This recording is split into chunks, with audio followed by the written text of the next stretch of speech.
Chapter 257. At this moment, Catherine looked dispirited. The bones in one of her arms had been completely shattered, hanging limply to one side. Her other arm was held up by Tommy's bodyguard, and the corner of her mouth was full of blood. Tommy smiled. His handsome face had a complacent smile as he looked at his spoils of war. He shook his head and said, "Ha ha, poor Miss Catherine, your injured hand must be very painful." Catherine's hand was indeed painful to the bone marrow, but she fiercely cursed, "Bah, bastard, you despicable, shameless, vulgar villain. Put away your cheap sympathy. I don't need your pity." Catherine's eyes were filled with hatred, as if she wanted to swallow him alive. "Huh." Tommy smiled good-naturedly, like a big brother next door. Suddenly, his face changed, and he reached out to grab Catherine's hair, saying fiercely, "I don't have time to sympathize with a remnant of a BL like you. Hurry up and tell me, where's the leader of your dark organization?" Tommy's attitude suddenly changed, and many people didn't react in time. This was also one of his psychological methods to intimidate. From this method, it could be seen that this guy wasn't an idiot. Catherine's head was pulled up, and her face alternated between red and white. She fiercely spat and coldly said, "If you want to kill me, then kill me. Why are you talking so much nonsense? You want me to hand over the dark organization? Dream on. It seems that you don't want to talk."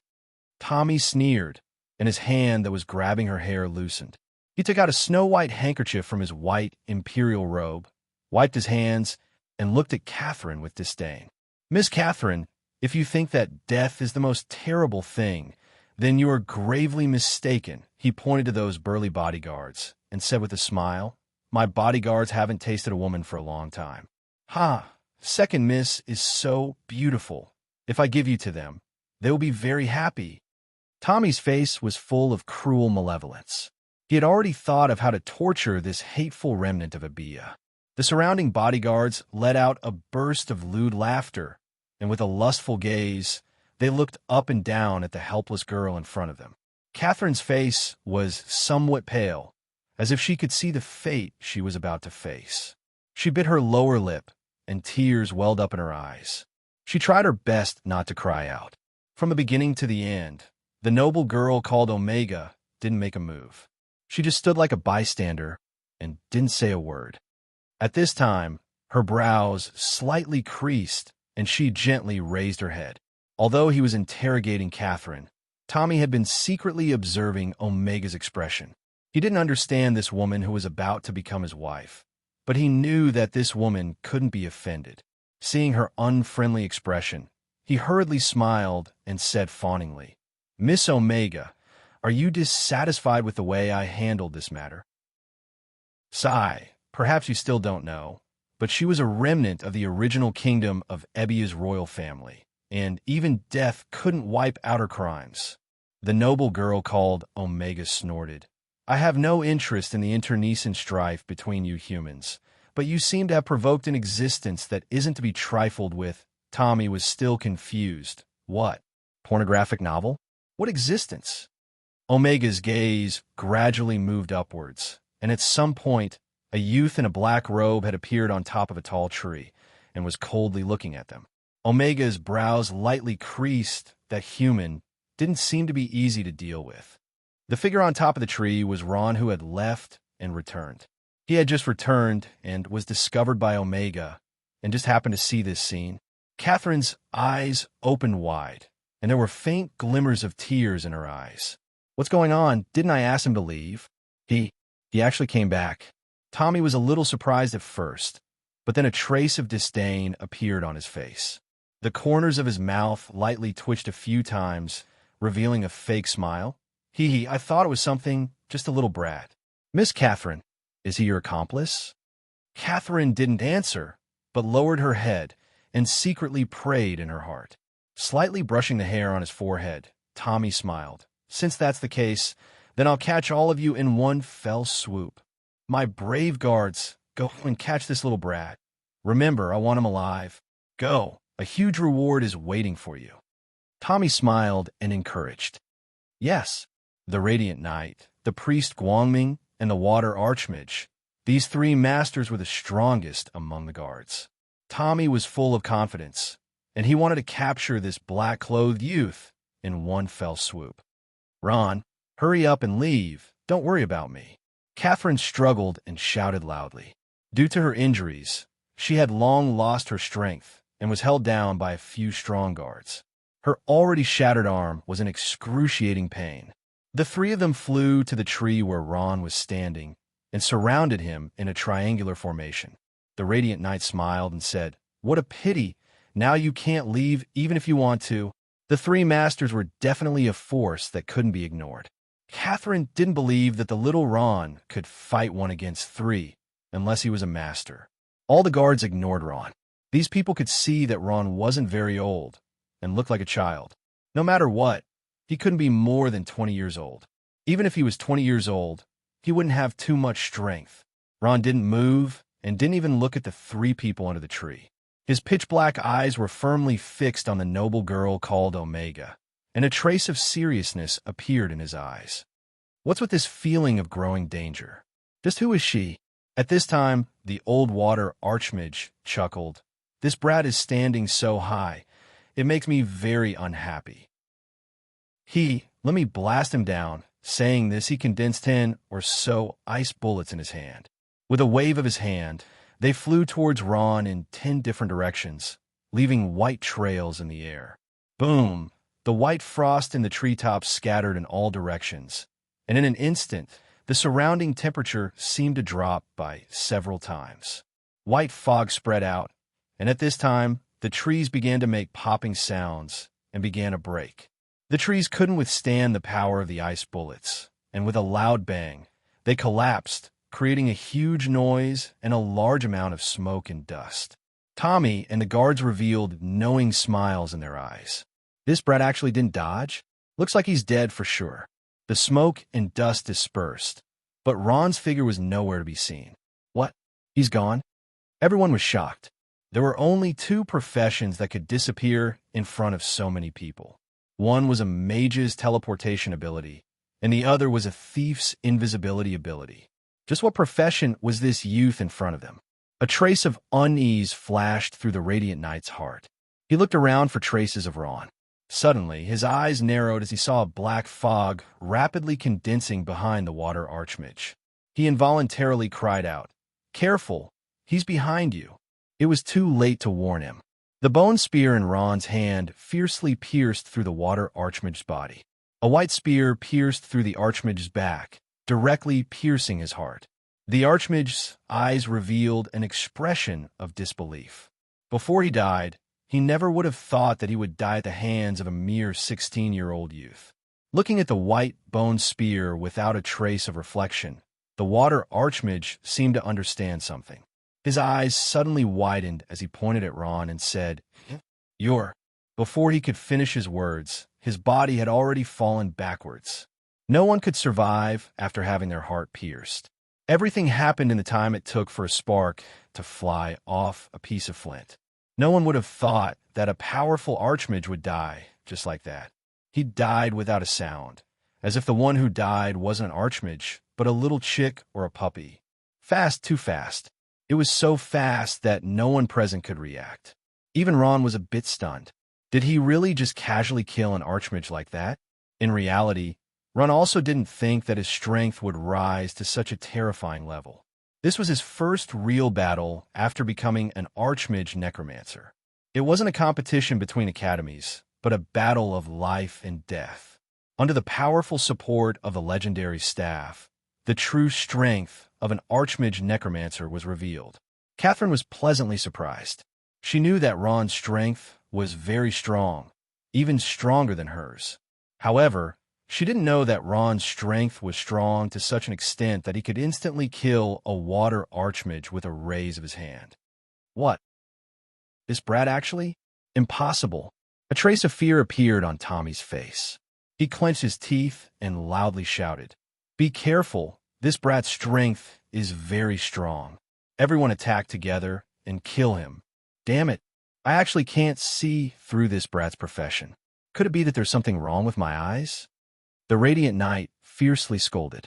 He used his shield to protect his body, raised his scepter, and fiercely pounced on Ron. Immediately after, Priest Guangming quickly followed. Kill! The guards angrily roared. Under the leadership of two masters, they launched an attack on Ron. In the blink of an eye, Ron was surrounded by enemies from all directions. If he didn't respond well, he would be chopped into minced meat in the next moment. Catherine's heart was in her throat. She almost didn't dare to continue watching. Taking a deep breath, Ron's eyes revealed a trace of determination. To him, the Holy Roman Empire and the Holy See were jackals of the same tribe. They were both his enemies. Against his enemies, he couldn't be merciful. Drawing an arc with his hand, the legendary staff emitted an orange glow. Black soul energy twined around the top of the staff. Ron's eyes gradually turned green. His left hand bent into a claw, and a dazzling white ball of light appeared in Ron's palm. It continuously rotated, emitting a bone-chilling air that made one's heart palpitate. His gaze focused on the most powerful radiant knight. At this moment, a trace of cold air was instantly released, freezing the radiant knight's body. Not good. The radiant knight instinctively sensed danger and immediately activated divine protection. The corner of Ron's mouth raised slightly. It's useless. This will only make you die faster. He coldly said, explode. Boom! A powerful white fog spread in all directions like a wave. In an instant, the people around the radiant knight were all frozen. They couldn't move, and even if they could, it was extremely difficult. Chapter 258. The Radiant Knight, Guangming Priest, and Magister were all beginner masters. Ron was also a beginner necromancer, but with the help of the legendary staff, he was far stronger than other masters of the same level. Under the extreme cold power of the Frost Nova, all the guards were frozen into ice sculptures. The Radiant Knight, Guangming Priest, and a group of high school professionals were all motionless. Their eyes were wide open in shock, and they had been dead for a long time. The cold air had invaded their internal organs, and their blood had also condensed into ice cubes. With a light touch, they would turn into ice shards and shatter into pieces, turning into a pool of bloody ice meat. Tommy was stunned. Although he had always been high and mighty, ordering his masters around, he still had a good understanding of the strength of his subordinates. But he didn't expect that his capable subordinates would be so easily dealt with by the other party. They didn't even have the slightest ability to resist. Catherine's eyes were filled with disbelief. Ron's strength was far beyond her expectations. This necromancer was different from what she had imagined, and always brought her great surprises. Who is he? To be able to kill masters so easily. Could he be a master?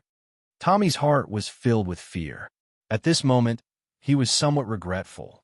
Why didn't he bring a master with him when he came out? He couldn't tell what profession this was. This was not a combat skill of any profession. Who on earth was this brat? Wait, his name seemed to be Ron. Tommy's eyes suddenly opened wide. His handsome face was filled with fear, as if he had seen something terrifying. Ron. At this moment, Tommy finally remembered. The necromancer that the Holy See had always regarded as a thorn in their side, and had been constantly hunting down, was called Ron. Due to Tommy's other special identity, he knew some hidden things in the Holy See. Not only did he know that the Holy See had made killing Ron and eliminating necromancy as an important mission and goal of the Holy See, but he also knew that they had formulated a plan to assassinate Ron in the Roland Empire's Balarax Academy. This plan was undoubtedly successful. Before Diallo died, this Ron also claimed that he had successfully killed Ron. But why was he standing there perfectly fine? I know, you're that necromancer, Ron. Aren't you already dead? Tommy pointed at Ron and cried out. Ron was startled at first, then his face darkened. A murderous intent flashed in his eyes. You're from the Holy See? Seeing Ron's reaction, Tommy confirmed his guess. He shouted, Diallo is lying? He didn't kill you at all. No wonder the Holy See didn't take any action. They thought I was dead. At this moment, Ron finally understood. Looking at Tommy's panic-stricken face, Ron suddenly felt a strong sense of crisis. If he knew these things, it meant that he had a special position in the Holy See. Then this person must die. Ron secretly made up his mind. He narrowed his eyes slightly, and a murderous intent flashed in his eyes. He took a step forward and pointed the legendary staff in his hand. A green mass of air kept twining around the tip of the staff, and he threw it at Tommy. Death coil. In the green mass of air, a hideous skull vaguely appeared, and it let out a shrill cry that sounded like it came from hell. No, don't. Tommy finally knew what Ron was going to do. He screamed in horror and quickly retreated. Just as the death coil was about to hit Tommy, a figure quickly moved in front of Tommy and raised her hand. This person actually used one hand to catch the death coil. It was Omega. Boom! The death coil hit her, but she didn't seem to be injured at all. At this time, countless soul forces drifted and entangled her, as if they wouldn't stop until they reached their goal. Omega's expression changed slightly, but she quickly calmed down. Her body shook, and the black fog on her body dissipated. What a strange attack. It actually wants to invade my soul. Omega shook her head, and her eyes were fixed on Ron. Her ugly face was full of seriousness. Tommy was already scared stiff, and his face was distorted with fear. When he saw Omega, it was as if he saw his last hope. He no longer cared about his image, and reached out to grab Omega's skirt, and cried, "Miss Omega, save me." Ron had been wary of this ugly, noble girl for a long time. When he saw that she easily resolved the death coil, his heart trembled slightly, and he said in a low voice, "If your excellency is not from the Holy See, please leave. I have no intention of being your enemy." Omega glanced at the man at her feet in disdain. This man didn't have any abilities other than his good looks. Of course, this person was smart, but men with brains weren't very attractive to Omega. She worshipped power, and if it wasn't for her family needing a marriage alliance, she wouldn't have married this human man. Omega sneered, "The Holy See is nothing. Do they think they can order me around?" As she spoke, she pointed at Tommy on the ground. "If this guy wasn't my fiancé in name, I wouldn't care about him." Hearing this, Ron's face twitched a few times. "So, you're going to intervene in this matter?" Omega gently flipped her messy hair, and a confident smile appeared on her ugly face. "Originally, I wasn't very interested in the battles between you humans, and I don't like this guy. But at the end of the day, he's still my fiancé. Even if you want to kill him, it won't be you." Ron felt a little strange. The words "you humans" had come out of her mouth more than once. What did it mean? Was she not a human? Very well, then let's see if you have the ability to protect him. Ron said coldly. He bowed slightly, and black soul energy suddenly covered his entire body, constantly twining around him. Omega's face was smiling, but her fists were clenched so tightly that the bones in her hands cracked. At this time, Tommy's expression finally calmed down. He forced a smile and said to Omega, "Miss Omega, thank you for your help. I think my father will definitely thank you properly." Omega's face was cold, and she didn't say a word. Her attention was completely attracted by Ron. This was a difficult opponent to deal with.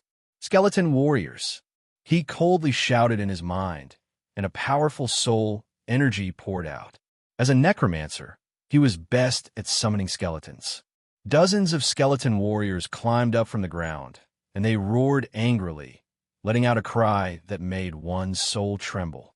Receiving Ron's order, these skeletons rushed over. Omega frowned. "What disgusting things, but these things have no effect on me." Saying this, she didn't say anything else, and she suddenly threw a punch. "Kacha, kacha." The seemingly weak fist punched out without any fancy moves. Her small arm suddenly erupted with a powerful fighting strength. Following the crisp sound of bones breaking, a skeleton warrior was sent flying and heavily fell to the ground. Its bones were like paper, and it immediately fell apart. What? Ron was dumbfounded. This woman's simple punch was able to kill a skeleton warrior that was famous for its defensive power. What was going on? Kacha kacha. The ugly woman was wearing a long skirt, but it didn't hinder her speed at all. Her hands and feet flew up and down, and with a raise of her hand, the skeleton warriors were blasted to pieces, and they turned into a cloud of black smoke and disappeared. It wasn't that the skeleton warriors didn't counterattack, but when those huge one-handed swords chopped at Omega's body, they could only cut through her clothes and couldn't pierce her skin. Omega turned her head, looked at Ron, and coldly said to him, "Your skeletons are too weak. If you want to use numbers to make up for this, then you are gravely mistaken." This woman's strength really wasn't simple, Ron thought to himself as he sucked in a breath of cold air. Omega's strength far exceeded Ron's imagination, and her fighting style was very strange. He never thought that a person's fist could contain so much power. Perhaps she wasn't human at all? Ron was more and more inclined to this idea. Catherine stared blankly at Ron and couldn't help but secretly worry for him. She was also secretly curious. Just who was this woman? What was her profession? Awaken. Unyielding war spirit from hell. Use your powerful and terrifying strength to crush everything before you. Ron chanted an incantation loudly, and the soul force on his body continued to surge and scatter. In an instant, it rose to its peak. His entire body was wrapped in green flames, and his eyes, ears, mouth, and nose had turned into a pornographic novel. Cyan. Under his command, the Black Knight slowly stood up from the ground. It was wearing a thick armor, and even the skeletal horse it was riding on was also wrapped in armor. It had a grave and stern expression and quietly waited for Ron's command. What a powerful aura! Omega's expression changed. She could clearly feel the strength of this undead creature, as well as the threat it brought to her. After the initial shock, Omega calmed down and coldly smiled. "Very good strength. It seems that I still underestimated you. You being able to summon such a creature is enough to force me to reveal my true body." Roar. With a sound, Omega's mouth let out an inhuman roar. Following that, the clothes on her body burst apart. At the same time, a large amount of long black hair grew on her body, including her hands and feet. Her body also rapidly grew, and her long white arms became as thick as a water bucket, covered with long black hair, and her eyes turned blood red. At this moment, Omega had completely turned into a ferocious beast, and an extremely powerful aura instantly filled the air, filling every corner of this space. Everyone looked at this scene in astonishment. Even though Tommy knew Omega's true body, he was still scared to the point of trembling. "What this is?" Ron's body trembled, and his eyes revealed an expression of disbelief. Chapter 259. Beaumont, one of the higher races of the Beast clan.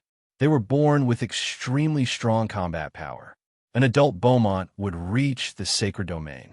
Although this Beaumont, named Omega, was not yet an adult, her strength had already reached level 11, which was equivalent to a mid-level master. An adult Beaumont would at least reach level 13, which was equivalent to the early level of the sacred domain. A huge creature more than 2 meters tall and weighing hundreds of kilograms stood in front of Ron, exuding a fierce and violent aura. At this time, Omega's body was covered with long hair. Her limbs were as thick as buckets. Her terrifying arms were twice as thick as Ron's big feet. The huge claws on her palms made people doubt that they could break through hard armor. Omega's face was incomparably ferocious. She opened her mouth, revealing a row of sharp teeth. The fierce beast frightened everyone. Tommy, who was under Omega's feet, was already scared to death. Although he knew that Omega was a Beaumont, he still felt shocked when he saw her real body. Tommy was a very normal human. Naturally, he would not like such an ugly woman like Omega. He did all this for the benefit of his clan. Although Omega was ugly, as a member of a higher race, she was also admired by many handsome young beasts. The reason was very simple. Beasts did not care about appearance. They only cared about bloodline and strength. Catherine opened her eyes wide. Her mouth was big enough to swallow an egg. She did not expect that a beautiful human girl would instantly turn into a terrifying giant beast. But in the next moment, she started to worry about Ron. Looking at the panicked crowd, Omega's eyes flashed with contempt. Weak humans could never understand the strength of beasts. They would always be a lower race. I haven't changed into this form for a long time. Compared to beasts, I prefer to be human because it can reduce my energy consumption.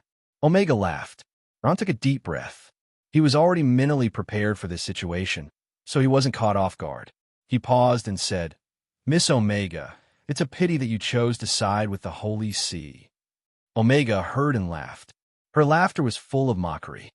"Stupid human. As a lower race, do you have the right to criticize a beast's position? Your words are simply ridiculous." She stopped talking nonsense with Ron. With a low growl, she pounced over.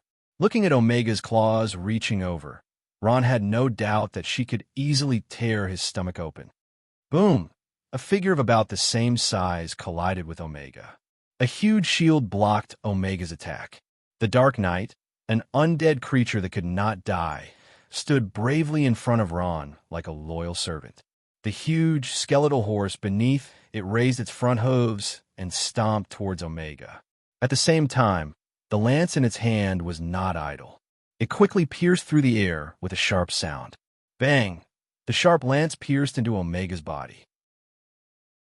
However, it only pierced her skin and some blood flowed out. Her strong muscles had already blocked the tip of the lance, and it could not go any further. What a terrifying body! Upon seeing this, Ron couldn't help but be overwhelmed with shock. Even the strongest Dark Knight couldn't pierce through her defense. The physical strength of the Behemoth clan was truly powerful. Bastard! In her Beaumont state, Omega suddenly became angry. A lowly human could actually hurt her? Omega's injury was not very serious, but it was unacceptable to her. A high-level creature was actually hurt by a lowly creature? This had nothing to do with her injury. The damage to her dignity made her furious. "Die!" Omega roared. In an instant, her muscles began to expand and her strength doubled. She held the Dark Knight's lance with one hand.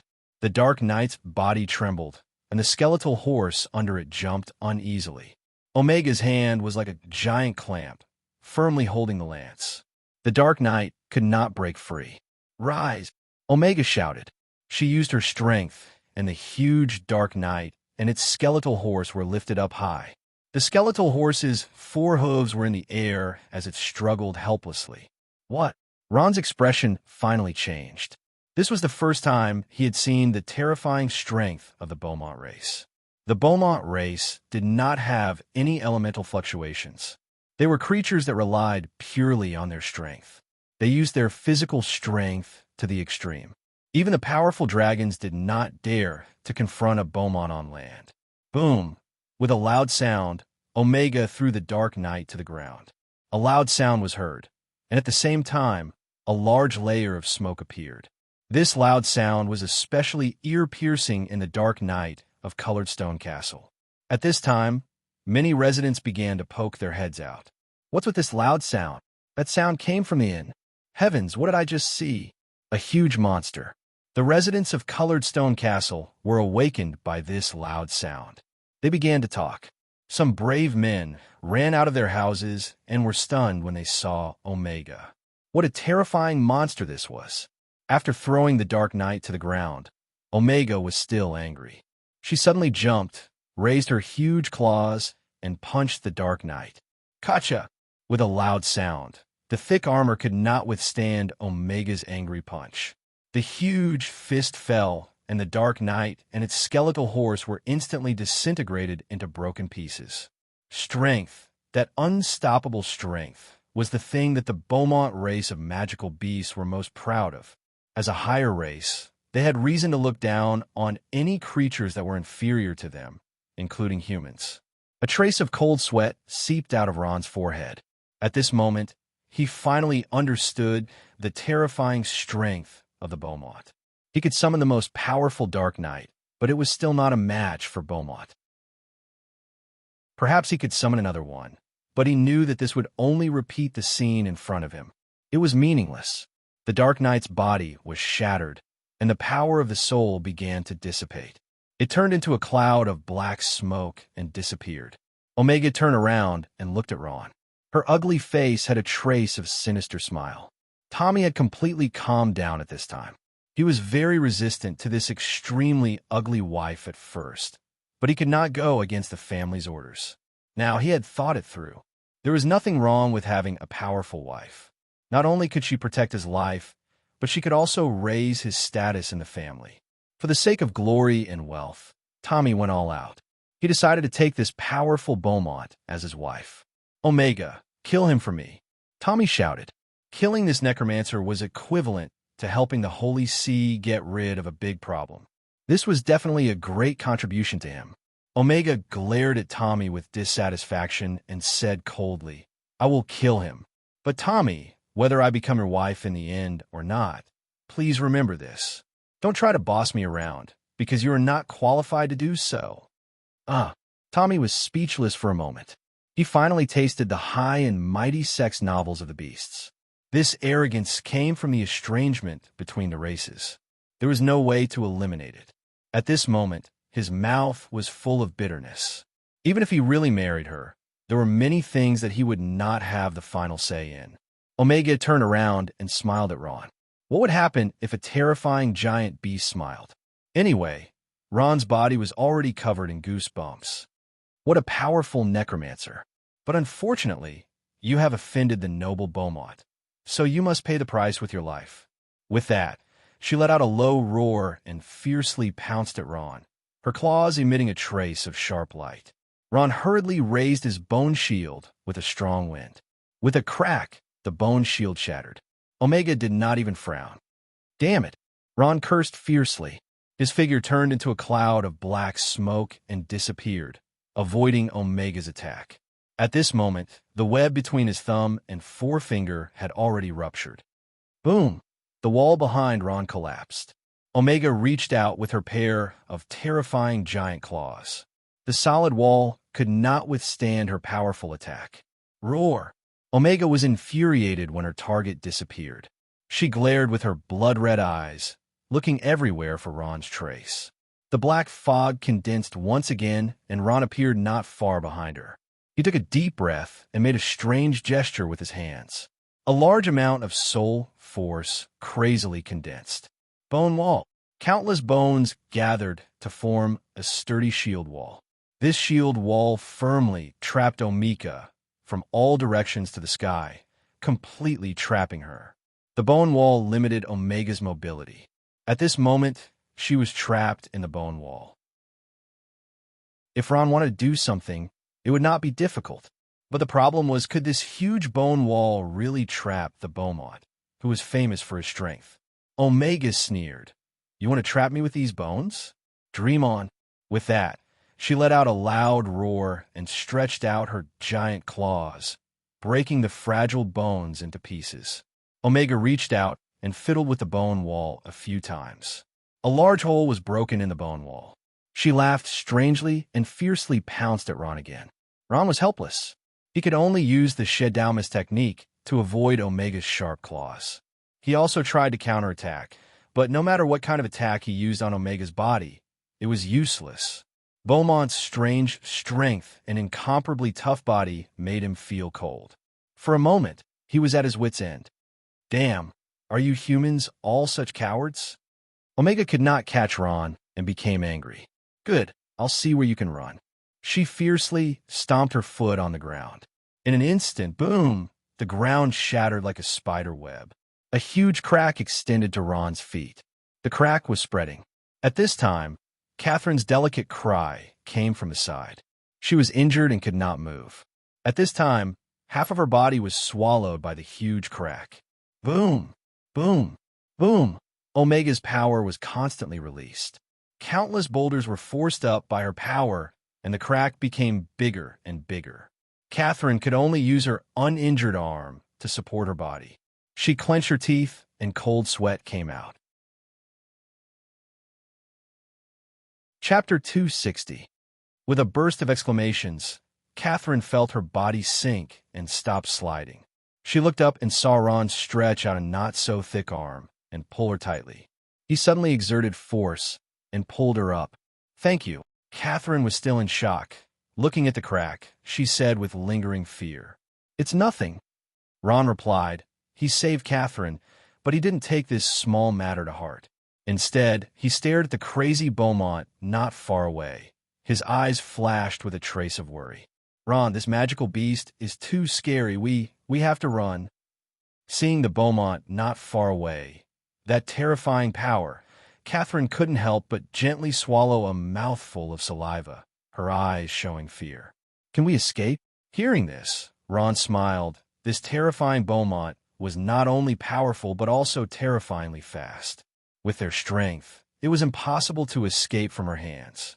Hearing this, Catherine's expression trembled. A trace of sadness appeared in her eyes. Although we can't escape, but at this time, Ron slowly said, we can kill her. Kill her? Catherine's eyes opened wide. She really wanted to reach out and touch Ron's forehead to see if he had fever. This level 11 magical beast strength after transforming into her original form was so terrifying. Even escaping was impossible. How could they kill her? Could it be that they could only use their mouth?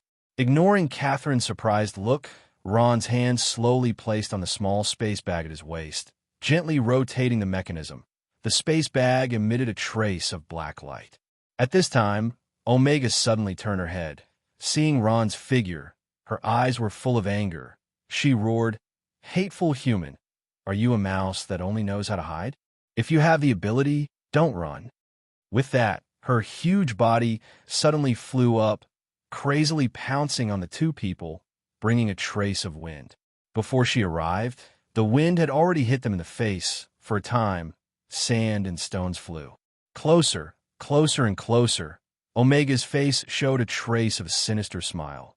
Her sharp claws emitted a cold light. At this time, she saw Ron's face. On his face hung a faint smile, and a trace of ridicule flashed by. Boom! Without time to think at this time, an earth wall suddenly rose into the air. Omega couldn't dodge in time and heavily hit the earth wall. Even with the hardness of the earth wall, she crashed a big hole. Half of the huge earth wall was knocked down, but to Ron's surprise, Omega was not injured, showing the strength of Beaumont's physical strength.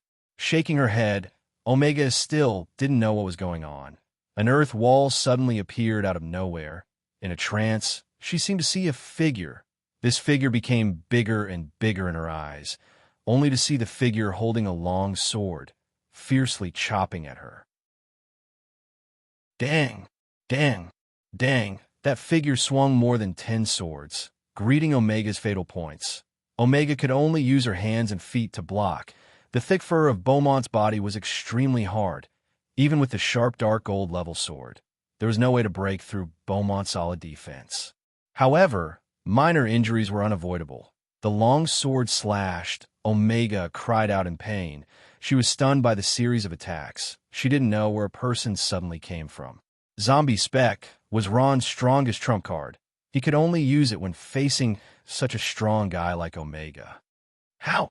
How is this possible? Catherine was extremely shocked. She asked Ron, "How did you take out a living person from the space bag?" Ron shook his head, saying, "It's not a living person. It's a corpse." Corpse? Corpse? Catherine's eyes opened wide. You mean, the guy who is fighting is a corpse? Corpses can move? It's not really a corpse.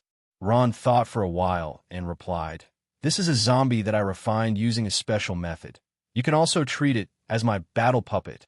This is also necromancy magic? Catherine was flabbergasted. Yes. Ron nodded without hesitation. This is really too unbelievable. Necromancy magic is really amazing, Catherine said in admiration, her pair of beautiful eyes flashing with the light of worship.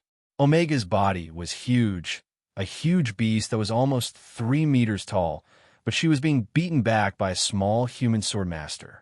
She constantly roared, blood blossoming on her body. Great swordmaster. At this moment, Omega finally came to her senses. She clearly saw Spec's true strength. Under the opponent's storm-like attacks, she became angry. A wild roar resounded through the sky. Omega's eyes were bloodshot. The hair on her body also stood up. Under Spec's pressure, she began to counterattack. A punch was thrown. The power of breaking through the air brought about a strong wind. This huge fist fiercely colliding with Spec's longsword. Beaumont's strength was very well interpreted at this moment. Spec's longsword was twisted by Omega's fist, and at the same time, Spec's body was also forced back. Omega sneered. Where did this human great sword master come from, daring to interfere in the business of our Beaumont clan? Go to hell. In the midst of the battle, she didn't notice that this human great sword master in front of her was a corpse. At this moment, Omega's huge figure suddenly leapt into the air, her hands clenched into a fist, and fiercely smashed down on Spec. No one doubted that under Beaumont's powerful strength, Spec would become a pool of bright red meat paste. The strong wind blew, and Spec's battle instincts let him smell a trace of danger. At this moment, he once again made a move, the earth elements on his body quickly gathering, his strength at the maximum. At the same time, a black transparent circle of light appeared on his body, and then suddenly began to expand. Earth Element Domain, Gravity Imprisonment. The appearance of the domain caused the earth to shake, and countless stones and soil were pulled up, flying into the air. Between heaven and earth, a black circle of light appeared, and the circle of light continued to expand, swallowing everything around it. Domain. Catherine's expression was completely blank. Ever since she met Ron tonight, she felt that her brain wasn't enough to process. Ron's battle puppet actually has a domain. Could it be it's a powerhouse of the sacred domain? Catherine thought silently in her heart. Gradually, her brows relaxed, and a trace of ecstasy flashed in her eyes as she looked at the cold Ron beside her. Catherine's mind gradually became active. What? It's actually a domain? As soon as the powerful domain power appeared, even Beaumont Omega, who was famous for her strength, showed a trace of absent-mindedness. Then, a strong sense of fear quickly occupied her heart. A powerhouse of the sacred domain. The four pieces heavily knocked on her heart, causing her to be extremely shocked. As the black circle of light expanded, Omega wanted to dodge, but it was too late. Soon, the black circle of light had already swallowed her. As if there was a huge attractive force, the tall trees were uprooted, absorbed into Spec's domain space, and torn to pieces by the powerful gravity. Wood chips and gravel swirled in the air. Pornographic novel suddenly. Omega felt that her body was as heavy as 1,000 pounds, and even moving became difficult. She turned pale with fright. Ron finally used that zombie. In the distance, Vivian opened her pair of beautiful big eyes, quietly looked at the terrifying scene in the sky, and muttered, could it be that he encountered an extremely powerful enemy? No, I have to rush over and take a look. Vivian stamped her foot, and she quickly walked in the direction of the hotel. Ebia's Supreme Magistrate Tommy had already turned into a pile of mud. At this moment, he felt as if he was in a nightmare. Whether it was the ferocity of Omega's Beaumont, or the power of Spec's domain, they all made him tremble and fear. His strength was average, and he relied on his family to climb to this position. The aura emitted by the two scared him out of his wits. Heavens, if this is really a nightmare, then let it wake up quickly. Tommy trembled and secretly prayed in his heart. Beaumont's roar resounded through the sky. Omega's huge body struggled, but no matter how hard she struggled, she couldn't break out of the range of the gravity confinement domain. At this moment, her heart was filled with fear. Bastard, how could a sacred domain expert suddenly appear? I can't accept this, I don't want to die. Omega's struggle was futile. At this moment, her heart was filled with despair. If she was an adult Beaumont, she naturally wouldn't be afraid of this small domain. As long as she had enough power, she could destroy everything in the world. However, for her, who was not yet an adult, this domain was definitely a fatal thing. Just when Omega fell into despair, she felt that something was wrong. She found that the control of this domain was not as firm as a real domain. It could even be said that it only had the appearance of a domain. The power contained within was incomparable to a real domain. Could it be that this is just an incomplete Earth domain? Omega made a bold guess in her heart. Looking at the somewhat weak surface of the black halo, she secretly pondered. Forget it. Let's see if I can break it. Thinking of this, Omega's spirit was shaken. She took a deep breath, fiercely gritted her teeth, and gathered her strongest power striking towards the weak part of the black halo. Boom! Under Omega's attack, the black halo violently trembled, almost breaking. This test confirmed Omega's guess. Sure enough, it was an incomplete domain. Break for me. Omega's eyes became blood red. She roared, and a powerful fist force penetrated the black halo, reaching outside. At this time, a large hole was broken in the domain. Just like this, she killed her way out. Success. Omega couldn't hold back the ecstasy in her heart. Her body moved, and she rushed out. What? Ron's face was full of astonishment. This Beaumont's power was actually so strong that it broke the domain. Beaumont, who had broken free, landed on the ground. She looked at the black halo in the sky with lingering fear and heaved a sigh of relief. Chapter 261. Are you okay? Seeing Omega walk away, Ron asked Catherine with concern. As soon as Catherine moved, a sharp pain came from her broken arm. It was so painful that she broke out in a cold sweat. She resisted the pain and shook her head, saying softly, "I won't die yet." She smiled at Ron. "Thank you, Ron. If you hadn't come to save me, I'm afraid I would have died today. Those guys wouldn't have let me go." When she thought of falling into Tommy's hands, Catherine's heart was full of fear. She was not afraid of death, but she was afraid that Tommy would use all kinds of means to humiliate her. This was worse than death for her. Ron nodded and said with a smile, "What's the matter? You and I are friends who have gone through hardships together. Seeing that you're in trouble, of course I won't leave you alone."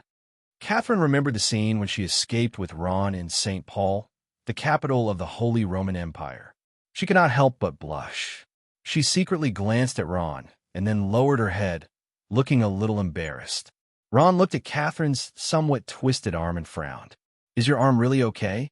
It's injured like this, and you haven't treated it. Are you sure it doesn't hurt?" Catherine was already in a cold sweat from the pain. She smiled bitterly and said, "Then I can only endure it. You're not a priest.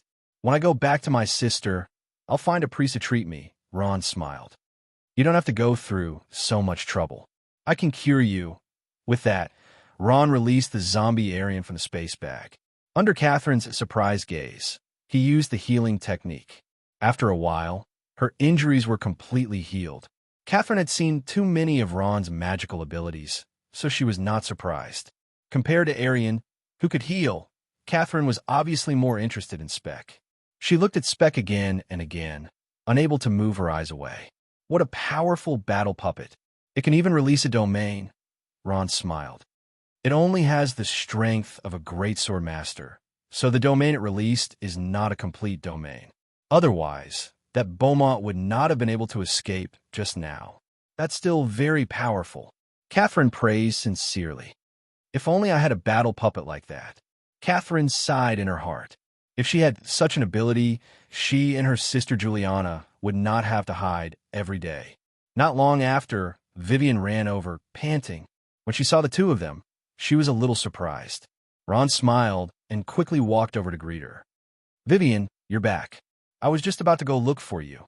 He then introduced the two of them separately. "Hello." Catherine nodded politely. "Hello." Vivian also smiled and nodded at her. She then turned to Ron and said, "Ron, where are we going now?" Ron pondered for a moment. Tommy had already escaped, and his identity was most likely exposed. It was reasonable to return to the Roland Empire now. But what about the recruitment? If he could not recruit any students, it would be equivalent to returning empty-handed. Ron's face was a little anxious. Should he go back or not? As if she had seen through Ron's thoughts, Catherine smiled and took the initiative to say, "Ron, why don't you come with me to Manchester?" Manchester? Ron was surprised. "Where is that?" "It's the headquarters of the Ebian rebels." Catherine thought for a moment and replied, "Ebian rebels?" Ron's eyes widened. "Why would I go there? Don't you want to recruit students? That's our territory. There are many children in their teens there. I can let them become your students." Catherine said with a smile on her face. "Really?" Ron's eyes lit up when he heard this. There was hope for recruitment. The three of them left the colored stone castle. After walking for a few days, they finally arrived at a place called Dawn City. We've arrived at Dawn City. Let's go in and take a rest, Catherine said as she pointed to the city in the dense forest. The three of them had been on the road for a few days and were travel-worn. They had not bathed for a few days, and the clothes on their bodies were emitting a strange smell. Okay, Ron nodded in agreement. From the corner of the castle in the dense forest, Dawn City was not a very big city. It was more like a town. This place used to be very prosperous. However, ever since the Holy Crusade took over this place, it has declined a lot. Catherine's eyes were filled with sadness. After walking into Dawn City, Ron finally saw the full picture of Dawn City, which used to be an important town in the southwest of the Kingdom of Ebia.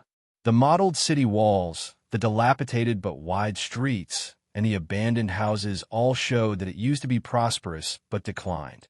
What surprised Ron the most was that there were a large number of Holy Crusade soldiers stationed here.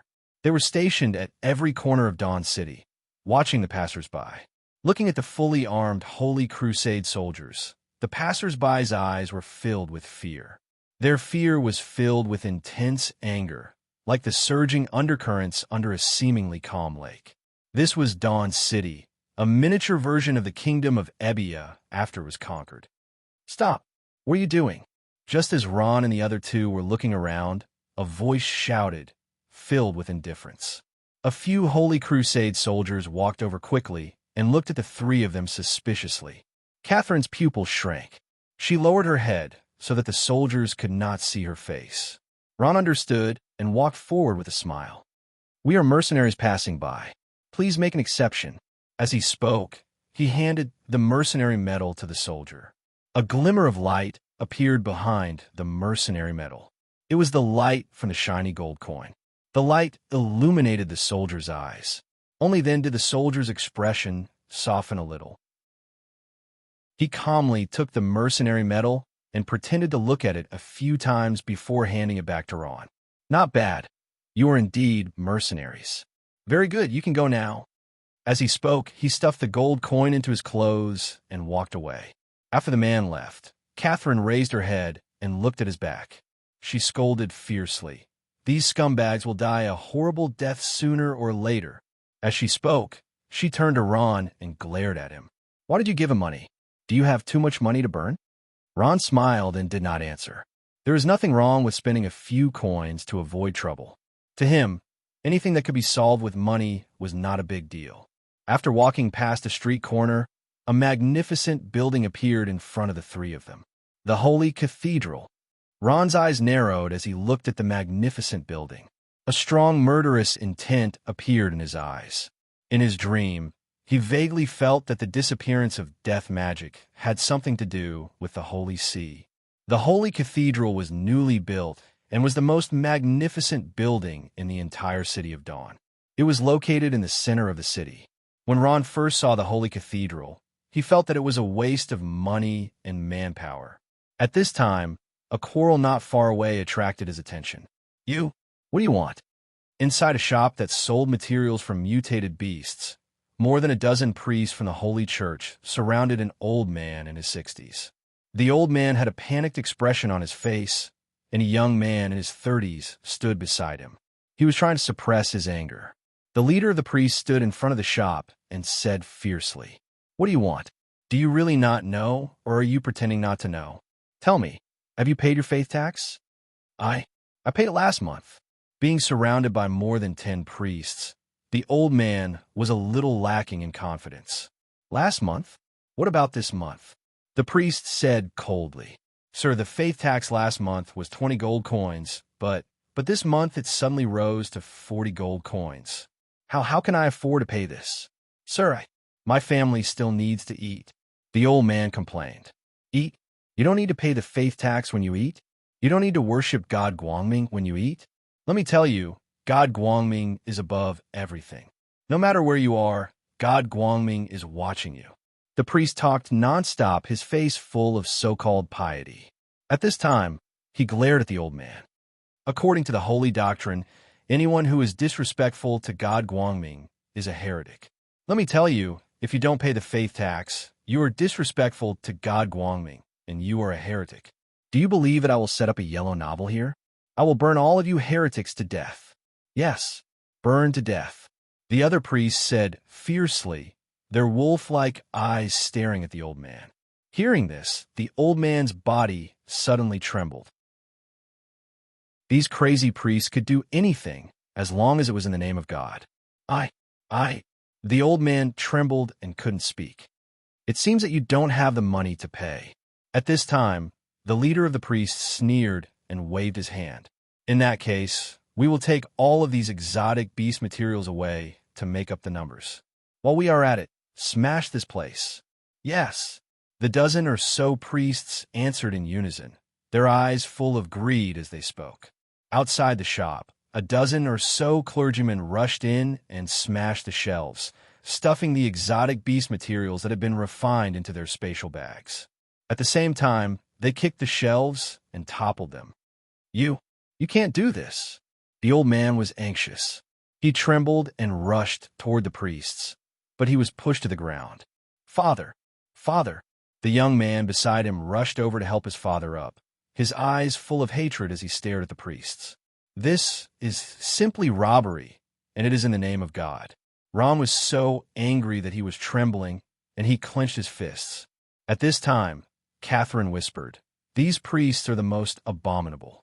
They rob the residents in the name of God, and they force the merchants here to pay a high tax, which they call the faith tax. They force the merchants to leave, and they use the gold coins to build this holy cathedral. Damn it." Chapter 262. Forget about this month's payment. Next month's payment will still be 40 gold coins. If you can't take it out, then prepare to be burned at the stake. After smashing and robbing the place, the priest coldly left behind his sentence before swaggering off. Inside the shop, the father and son looked at each other with tears in their eyes. Suddenly, the young man stood up angrily and rushed into the room. Not long after, he came out with a shining sword in his hand. What are you doing?" the old man asked with his eyes wide open. The young man's eyes were bloodshot. He gritted his teeth and said, "I'm going to fight with these swindlers. Anyway, I can't live anymore." As he spoke, he picked up his sword and rushed out, but his old father held him back tightly. "You're crazy," the old man said anxiously. "Those guys are from the Holy See. So what if they're from the Holy See? You're no match for them." Hearing this, the young man withered. Clang! He threw the sword on the ground and lamented, "How are we going to live in the future?" The old man also cried, "Let's move. Move away from this place that eats people without spitting out their bones. It was so good when the Abia royal family was still around. It was a little hard, but now I can't live anymore." The young man sighed. The father and son looked at each other in silence. After a while, they began to pick up the things on the ground. Most of the valuable materials were taken away by those people, but there were still some left. Seeing this, Ron's nose was a little sour. His heart was filled with hatred for the Holy See. "Let's go." Catherine sighed. "There's nothing we can do to help them." Ron shook his head and turned to leave. Along the way, his heart was incomparably heavy. After turning a corner, Catherine suddenly stopped. Ron and Vivian almost bumped into her. "What's wrong?" Ron asked curiously. Catherine turned around and stared at Ron and Vivian's waists. "How many space bags do you have?" 2. 4. Ron and Vivian answered. After checking, they found that Vivian had 2 spatial bags on her, while Ron had 4. He had more opportunities to hunt exotic beasts. For the sake of convenience, Catherine only had 1 on her. She smiled and said, 7 space bags in total. "That's not bad. By the way, lend me 2. Why do you need so many interspatial bags?" Ron asked curiously. As he spoke, he untied the 3 empty interspatial bags and handed them over. "You'll know when the time comes." Catherine smiled mysteriously and said, "Follow me." After crossing a few more streets, the 3 of them stopped in front of a shop. "We're here," Catherine said. Ron looked up and saw that it was a shop selling food. He felt a little strange and asked, "You want to buy food?" "Yes." Catherine nodded and sighed softly.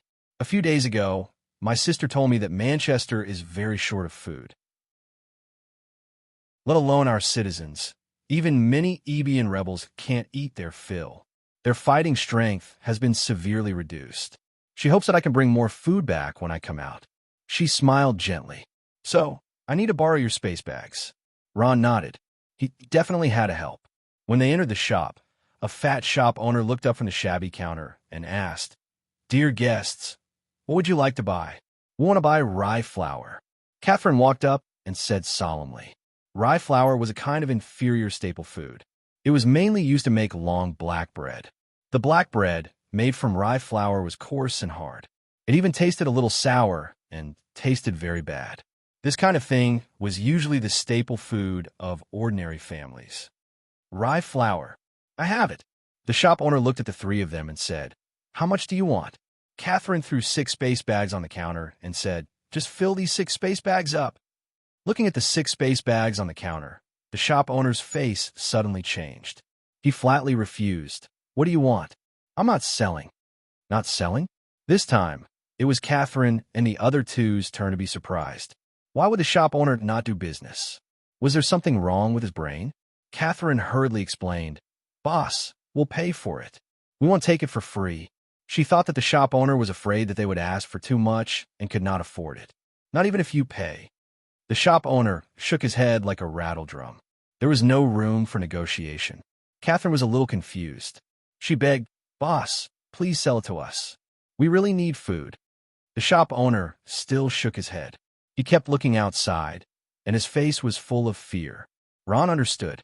He pulled Catherine and said, "Forget it. The shop owner is not deliberately making things difficult for us. I think he must have his own difficulties. Young man, you are a wise man." The shop owner wiped the sweat on his face and said, "It's not that I don't want to sell. Who doesn't want to do business? However, you have to look at the situation when doing business. Don't put your life in danger."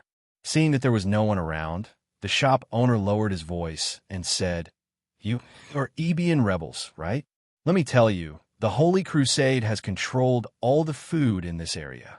I can sell you food, but if the Holy Crusade finds out, I will be hanged." Catherine and Ron glanced at each other in dismay. They didn't expect their identities to be seen through by the other side. Even more so, they didn't expect Holy Empire to be so ruthless as to even seal off their supplies. Without food, the Resistance army would collapse without a fight. At this time, the shop owner turned around and took out a bag from behind. It was full of rye flour. He said to Ron with a hint of pleading, "Young man, it's not that I don't want to help you, but I really have no other choice. How about this? I'll give you this bag of rye flour for free. This is all I can give you. I know that the Ebian rebels are good people, but we have old and young people to take care of, and we don't want to cause trouble. Those bastards from the Holy Crusade will really hang people. A few days ago, one of them was hanged on the street." The shop owner said as he handed the bag over and sent them away as if they were the plague. "Go, don't come back again." Ron and Catherine had no choice but to take the bag and leave the shop silently. After turning a few streets, they came to a closed shop. Catherine sat on the ground, her face full of depression. As the Holy Roman Empire's regime in Abia became more stable, the Ebian rebels' pornographic novels became more and more difficult. Their days were getting more and more difficult. The city of Dawn was still considered a good place. If they were in other cities, there would be no place for the Ebia resistance army to set up a foothold. As soon as they left, someone reported to the Holy Crusaders to capture them. Catherine buried her head in her knees and did not lift it up for a long time. At this moment, her heart was full of despair. If this continued, what would happen to Abia? What would happen to the Ebian rebels? There were tens of thousands of mouths to feed. Looking at the helpless Catherine, Ron and Vivian looked at each other and sighed. They did not know how to help Catherine. "What should we do now?" Ron asked after a long time. "Let's go back to Manchester first. We'll make plans after we go back. This is the only way." Catherine lifted her head from her knees. Her eyes were red, but she forced a smile on her face. After passing through a few alleys, Catherine and the other two arrived at the main street of the City of Dawn. Since they could not buy any food, they could only leave. The three of them walked toward the city gate. "Excuse me." A voice entered the ears of the three of them. At this moment, Catherine felt someone bump into her shoulder. "Sorry." The person who bumped into Catherine was a middle-aged man. He was wearing a civilian's short-sleeved shirt, revealing his strong red chest. The thick beard on his face was a little dirty. It looked like he had not washed it for a long time. He was pulling a large cart. On the cart was a long black box. There were 6 or 7 young people behind the box. They put their hands on the sides of the cart and helped the middle-aged man push it. "Are you okay?" Ron immediately pulled Catherine aside. Catherine massaged her aching shoulder. She felt that the voice was very familiar. "Uncle Junger?" Looking at the strong middle-aged man, Catherine's face suddenly froze. She cried out involuntarily, and at the same time, she immediately covered her mouth. This was a big surprise. How could they meet Uncle Junger here? Wasn't he in Manchester? The middle-aged man, called Uncle Junger, seemed to have recognized Catherine. He lowered his voice and said, "Second, miss, it's very dangerous here. You'd better leave quickly." After that, he looked at Ron and Vivian warily, then turned and left. He knew that now was not the time to reunite. "You know him?" Ron looked at Catherine and asked. Catherine nodded. "We all call him Uncle Junger. A long time ago, he was one of my father's guards. He watched us grow up." Ron nodded and said thoughtfully, "He's also a member of the Ebian rebels, right? What's he doing here?" Catherine shook her head, indicating that she didn't know. Normally, these things weren't allowed to be revealed to the public. The reason why Catherine trusted Ron was because the two of them had known each other for a long time and knew each other very well. The second reason was that Ron's identity was a necromancer, and he was at odds with the Holy Church. Both of them had the same goal, and that was why they could work together.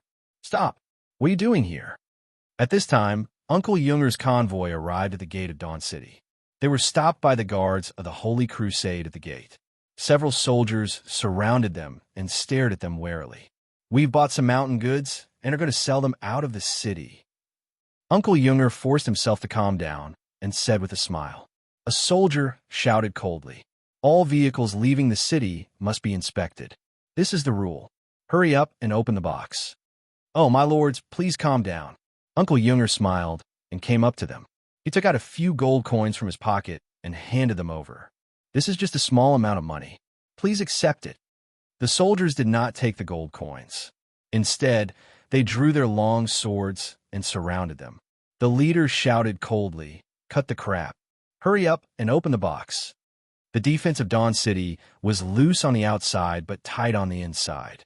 It was easy to enter the city, but difficult to leave. Not only Uncle Junger, but several other people who wanted to leave the city were also questioned by the Holy Crusade soldiers.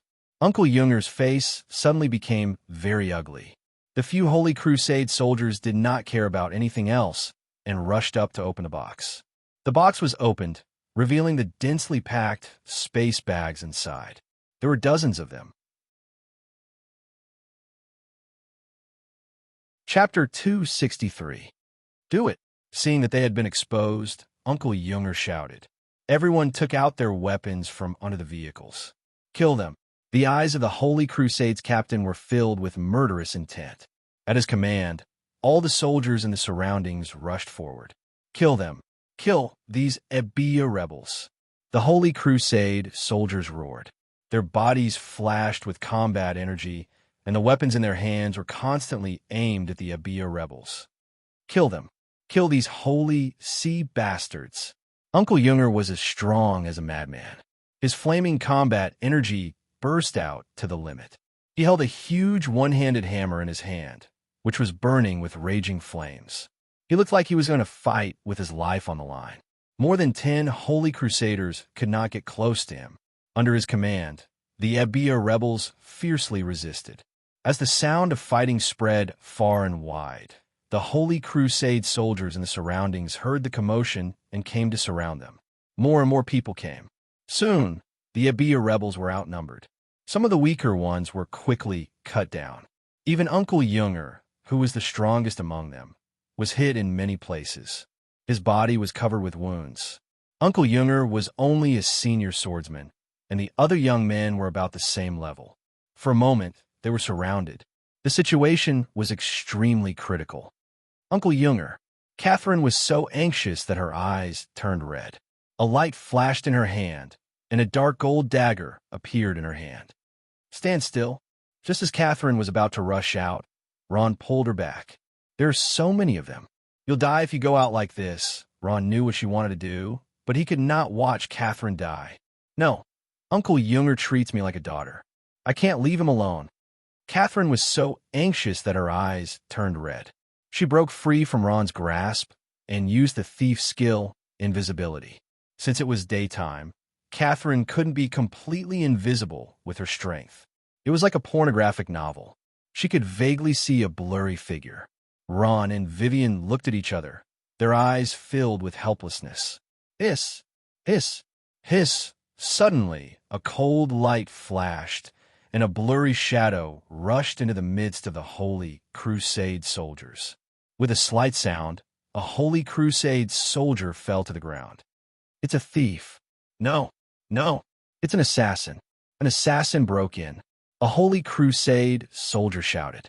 As soon as his voice fell, the black ball of light quickly appeared in front of him. With lightning speed, it slashed across his body and immediately bounced off. TSK, the soldier lowered his head and saw that there was a bloody hole in his chest. Blood was spurting out like a fountain. The soldier's eyes were filled with disbelief. Eviscerate. Catherine's sword accurately pierced through the main artery of his heart. The fatal injury caused him to be unable to hold on any longer, and he fell on his back. Priest, I need a priest. The soldier's lips trembled. His voice was so soft that it was almost inaudible. Unfortunately, in this chaotic battlefield, no one had the time to listen to him. Catherine was like a tiger in a flock of sheep. She quickly rushed to the side of Jungle and the others. After the initial panic, the Holy Crusade soldiers quickly regained their footing. Catherine's killing was not as smooth as before. The thief's invisibility was very effective at night, but it was greatly reduced during the day because everyone could see a blurry shadow. Only master assassins could be completely invisible during the day. Kill that assassin. He's also an accomplice of the Ebian rebels.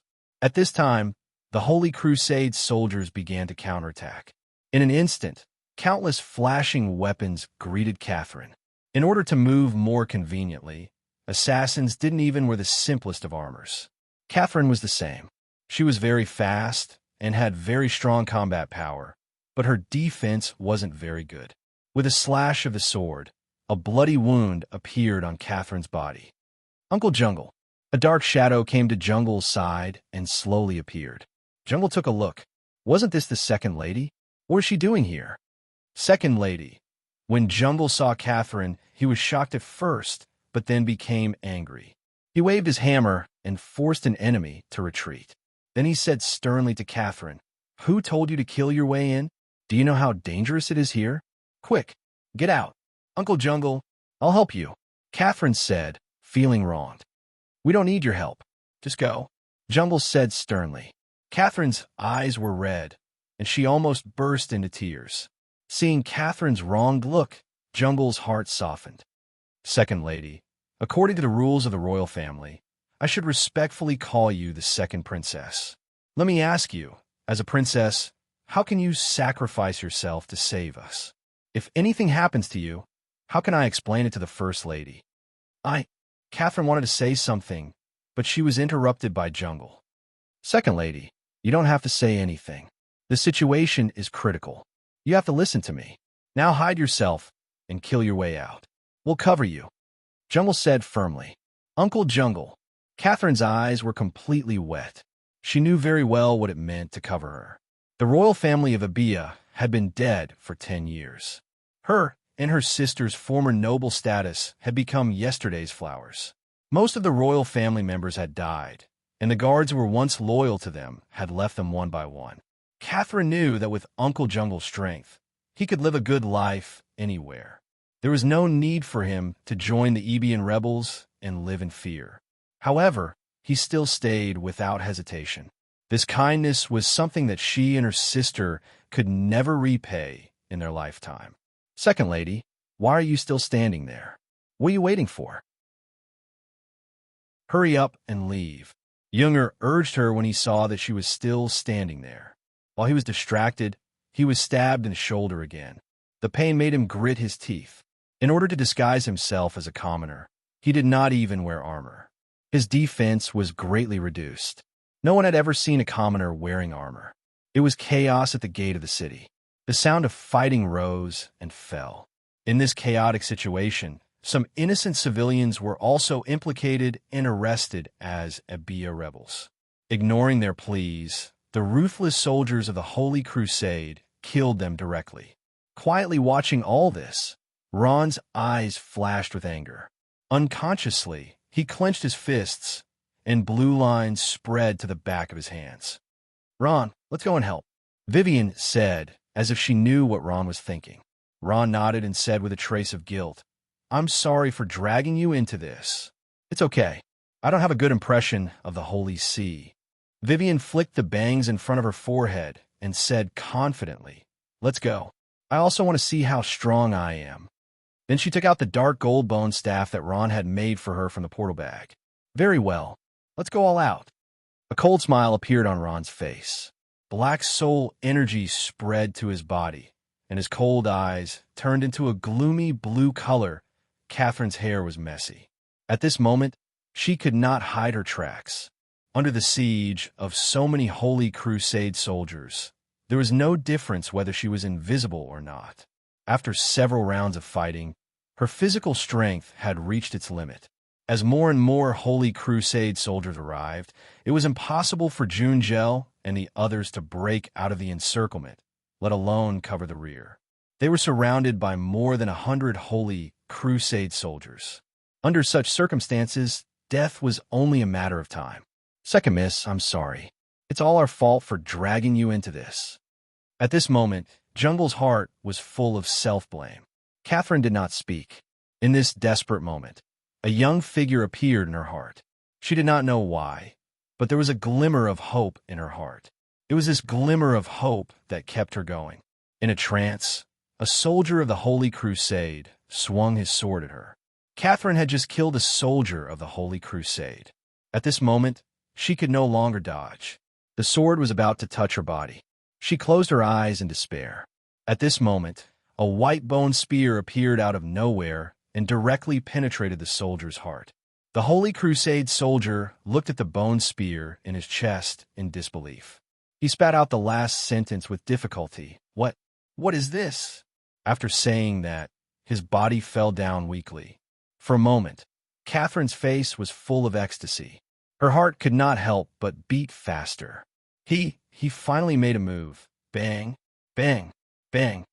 A few bone spears appeared out of nowhere and killed several Holy Crusade soldiers around Catherine. Each bone spear carried a powerful soul energy. There was no suspense in killing them. "What's going on?" Junjel was stunned, and so were the Holy Crusade soldiers. For a moment, the Holy Crusade soldiers were in a mess. "Are they your friends?" Jungle's face was full of surprise as he asked Catherine. Yes. Catherine's face was full of excitement. "We are saved." He finally made a move. Junjel looked around and saw two young figures in black robes. They were chanting something, and powerful bone spears were thrown out along with the staffs in their hands. Each bone spear could take the life of a Holy Crusade soldier. What are their professions? Junger was even more surprised. Even with his experience, he couldn't tell what the two's professions were. Judging from their moves, he knew that the man and woman were very strong, especially the young man, who gave him a feeling of unfathomable depth. Necromancers. They are necromancers. Catherine took a deep breath and replied, "Necromancers? How is that possible?" Jungle's eyes were wide open as he cried out involuntarily. After being attacked by Ron and Vivian, the Holy Crusade soldiers came to their senses and attacked them. "There are Abia rebels here. Kill them all. Leave no one alive." For a moment, Ron was surrounded by enemies that rushed over like a tide. With a slow smile, Ron raised his hand slightly and chanted in a low voice as if he didn't put anyone in his eyes. Not long after, there was a slight vibration on the ground. Countless skeletons climbed up from the ground. They were wearing thick armor and let out a trembling howl. The leader was a knight in heavy armor. He held a long spear in one hand and a heavy shield in the other. He was riding a huge bone horse, exuding a terrifying and cold aura. The Black Knight, the most powerful undead creature that Ron could summon, was standing there motionlessly, like a warrior waiting for orders. Chapter 264. What were these things? Skeletons, so many skeletons. With so many skeletons appearing at the same time, all the soldiers of the Holy Crusade stopped in their tracks. Looking at the army of skeletons that appeared out of thin air, they felt that their brains were not enough to process it. A captain of the Holy Crusade team came back to his senses and laughed. I thought it was something big, but it's actually a necromancer. Don't panic, everyone. These skeletons are just for show. They have no combat power at all. They can even deal with a 3-year-old child. Another soldier sneered. A necromancer actually dares to appear in the Holy Roman Empire. It seems that he doesn't want to live anymore. That's right. Such a heretic must die. As the people of God, we have the responsibility to purify the world of darkness. Another soldier of the Holy Crusade said righteously. These words made all the soldiers of the Holy Crusade feel their blood boil. They had been brainwashed by the teachings of the Holy See since they were young. They thought that they represented Guangming and justice. Once these people fell into madness, they would be extremely terrifying. Kill! All the soldiers of the Holy Crusade shouted in unison. Without any orders, they charged towards the army of skeletons. Second miss. Is your friend okay? Junger was a little worried when he saw the crazy soldiers of the Holy See. Due to the appearance of Ron, his identity as a heretic became the focus of all the soldiers of the Holy Crusade. In the minds of these priests, eliminating heretics was more important than eliminating the Abia rebels. For a moment, the pressure on them was greatly reduced. Although my friend is a necromancer, he's completely different from the ones we know. He's very strong, terrifyingly strong. Catherine said with a serious face. Ron did not move. He had a cold smile on his face. The Black Knight raised his spear, and the skeletal horse raised its front hooves high. It pointed forward, and the skeleton warriors seemed to have received an order. They let out a loud roar and waved their weapons. They ignored the tide of enemies and launched a counterattack. Boom! The Black Knight charged at the front and collided with the soldiers of the Holy Crusade in the front row. Two huge forces collided. Fighting chi and soul power surged, exploding out huge airwaves. The few Holy Crusade in front only felt a huge surge of power and flew into the sky. At this moment, he felt that the sky and the earth were spinning, and he was even more confused and shocked. What the hell is going on? Those skeletons, weren't they trash that would shatter with a single touch? How could they be so powerful? A soldier of the Holy Crusade fell heavily to the ground and spat out a mouthful of blood. The enemy's strength was so great that he didn't even know where the weapon in his hand was. Just as he was about to get up, he saw a sharp spear tip in front of him. The spear tip was shining with a terrifying light. The scariest thing was that the spear tip was getting bigger and bigger in his eyes. Finally, a trace of panic appeared in his eyes. No! Without any mercy or emotion, the sharp spear slashed across his throat. In the next moment, a line of blood appeared on his neck, and his head flew into the air involuntarily. The strength of the Black Knight and the skeleton warrior shocked everyone. The soldiers of the Holy Crusade stood there, not knowing what to do. They were like clay sculptures, staring blankly, unable to believe what they had just seen. Junger and the other young men opened their mouths so wide that an egg could be stuffed into their mouths. Am I seeing things? This is a necromancer? Is he really a necromancer? Junger murmured. This is unbelievable. I can't believe these skeletons are so strong. Another young man from the Ebian rebels murmured. Catherine took a deep breath. Her eyes blurred as she thought to herself, the strength you've seen is just the tip of the iceberg. Under the leadership of the Black Knights, the skeleton corps was invincible. None of the soldiers were a match for them. Very quickly, the skeleton corps' formation was broken into pieces. The skeleton army swept across like the wind, leaving behind a trail of corpses. The eyes of the dead soldiers of the Holy Crusade were wide open. Their eyes were filled with confusion. Even in death, they could not understand how they had died at the hands of a bunch of skeletons. How could a necromancer be so powerful? What is this thing? A captain of the Holy Crusade team muttered to himself, his face twisted in fear. His body trembled violently, and he did not know what he was talking about. The scene in front of him had completely overturned his worldview. A moment ago, he had been mocking the necromancer, but the reality in front of him was like a slap to his face. At this moment, he could not help but think of a popular saying, "Never underestimate your enemy, even if he is a necromancer." The original intention of this saying was to remind people to never underestimate their enemy, even if the enemy was as weak as a necromancer. But now, it seemed that this saying was specifically meant to mock him. Seeing that Junger and the rest were still standing there, Ron frowned and shouted, "Why are you still standing there? Hurry up and leave."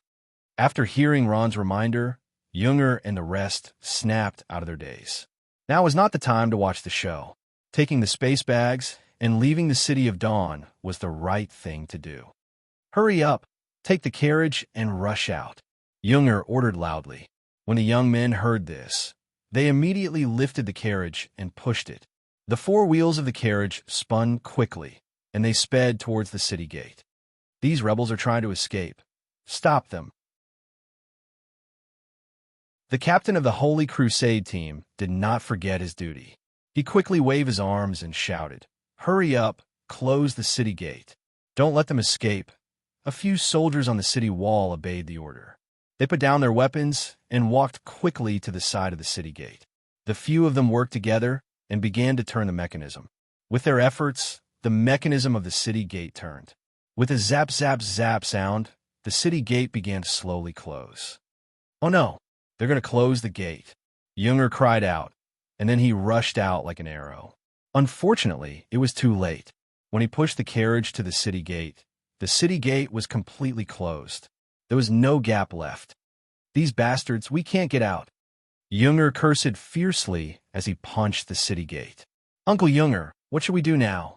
Catherine was a little out of her wits. "What should we do?" "Smash it," Junger shouted. He gritted his teeth, and the battle energy in his body surged. He swung the sledgehammer in his hand and smashed it towards the city gate. Boom! There was a loud bang. Junger's arm was numb from the impact, and a part of the city gate was dented. Unfortunately, the city gate of Dawn City was made of hard, fine iron and weighed more than 10 tons. This little damage could not do much damage to it. Junger smashed the gate a few times, but other than making a few loud noises, it was all in vain. "No, this gate is too big and hard. I can't smash it open." Junger shook his head. His hand was cracked by the impact of the gate. "Ron, the city gate is closed. I'm afraid we can't go in." Vivian, who was controlling some of the skeleton warriors, saw this scene while fighting. She turned her head and said to Ron worriedly, "It's okay, just break it," Ron said calmly. His eyes focused, and he raised the legendary staff in his hand. A large amount of soul energy began to condense. For a moment, countless soul-like things flew in the air and condensed into the legendary staff in Ron's hand. The countless souls began to gather and compress into a small white ball. What a powerful frost nova! The power contained in it is terrifying. Vivian's eyes had a trace of fanaticism. She did not know how to cast frost nova because she needed to be a necromancer to be able to learn it. The soul energy contained in the white ball in Ron's hand was too terrifying. Under its influence, Vivian felt the surrounding temperature drop by several degrees. She could not help but shiver. Ron smiled slightly. Then his expression became serious, and he shouted, "You guys get out of the way. Let me." Junger and the others subconsciously moved away. Ron threw out the white ball in his hand, and it flew through the air with a bone-piercing chill. Wherever it went, the soldiers felt as if they had fallen into an ice cellar. The bone-piercing chill made their bodies shiver. A strong sound pierced through the sky, and for a moment, the air became heavy. Everyone's eyes were fixed on the white ball, and Catherine's heart was in her throat. The small white ball silently flew in a beautiful arc towards the tightly shut city gate. In an instant, pa pa pa, sounds rang out. The area that was hit by the small white ball began to spread cold air. Not long after, the entire city gate was condensed into a layer of ice crystals, as if it had been frozen by a large number of ice cubes. Ron smiled and waved his hand elegantly. He softly uttered a word, "Explode." With a boom, a layer of white smoke rose from the city gate.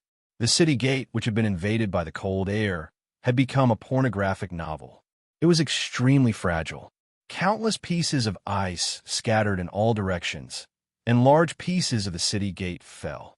Not long after, a large hole appeared in the city gate. Everyone was stunned. No one would have thought that the sturdy city gate would be destroyed like this. Junger's mouth was wide open. What happened today was too shocking for him. Let's go. The skeleton horse under the Black Knight leaped into the air and charged toward the city gate. The soldiers in front of it were miserably sent flying. The Black Knight was in front, and the skeleton warrior was behind. They forcefully carved out a path of blood. "Why are you leaving?" A dark figure quickly appeared next to Catherine, pulled her by the hand, and ran away quickly. "Let's go." Junger came back to his senses and said to the young men behind him. They immediately pulled the carriage and ran as fast as Ron and the others. Chapter 265. At this moment, the soldiers of the Holy Crusade seemed to have woken up from a dream. "Oh no, they're escaping. Let's chase after them." As soon as the order was given, countless soldiers rushed out and followed closely behind Jungle. "Oh no, they're chasing us." Junger turned his head and saw that the soldiers behind him were getting closer and closer. He panicked. "Watch me." Ron pointed his staff and chanted in a low voice. Like magic, a large number of skeletons appeared in front of him. These skeletons wore magicians' robes and held short staffs in their hands. This is... Junger's eyes widened. At this moment, the skeletons moved. In an instant, a large number of elements quickly gathered. They waved their thin, claw-like hands, and countless magic bullets rose into the air. There was a commotion on the side of the Holy Crusade. "What's this?" Magic bullets, so many magic bullets. Hide. The soldiers were terrified and tried to find a place to hide. At this moment, the magic bullets fell from the sky like raindrops. Boom, boom, boom. Countless magic bullets fell to the ground, creating a huge explosion. At this time, the city gate that was already on the verge of collapse due to the damage from Frost Nova finally couldn't hold on any longer. It collapsed with a loud bang, burying some of the soldiers who couldn't dodge in time. When the soldiers of the Holy Crusade climbed up from the ruins, Ron and the rest were already far away. The warm sun shone on the green grass and the wind blew. It was very comfortable. Junger lay on the soft grass and breathed heavily. His mind was filled with the feeling of surviving a disaster. "Thank you, young man." Junger took a deep breath and stood up. He extended his hand and thanked Ron sincerely. "If it weren't for your help, I'm afraid we wouldn't have been able to escape from the City of Dawn." Thinking of this, Junger felt a little scared. He was not afraid that he would die at the hands of the Holy Crusade, but that he would not be able to complete the mission. The food supply in Manchester would not last for more than a few days. Most of the space bags in his car were filled with food and a small amount of equipment and weapons. These important materials were transported from distant cities with great difficulty. If they were intercepted in the City of Dawn, the consequences would be unimaginable. "It's okay. Catherine is my friend. It's my duty to help her out," Ron said modestly. However, Junger knew that this was not a small favor. This was a life-saving grace. He had saved Catherine, himself, and even the whole of Manchester. Now, Manchester could not afford any more trouble. Smiling kindly, Junger immediately had a good impression of this powerful 17-year-old boy. He smiled and asked, "Little brother, what's your name?" "My name is Ron." Ron answered honestly. "Ron, where are you going?" Although he was Ron's savior, Junger did not lose his vigilance and took the initiative to ask, "Uncle Junger, I'm going to take him to Manchester. Catherine interrupted. As he spoke, he told Uncle Junger about Ron's recruitment and told him about his plans. Going to the Ballarac's Academy to study necromancy?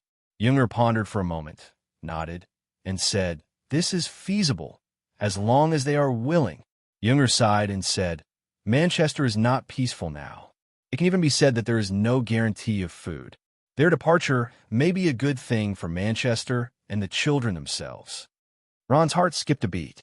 He was afraid that the Ebian rebels' current situation was much more complicated and serious than he had imagined. There was no guarantee of food, and even survival was a problem.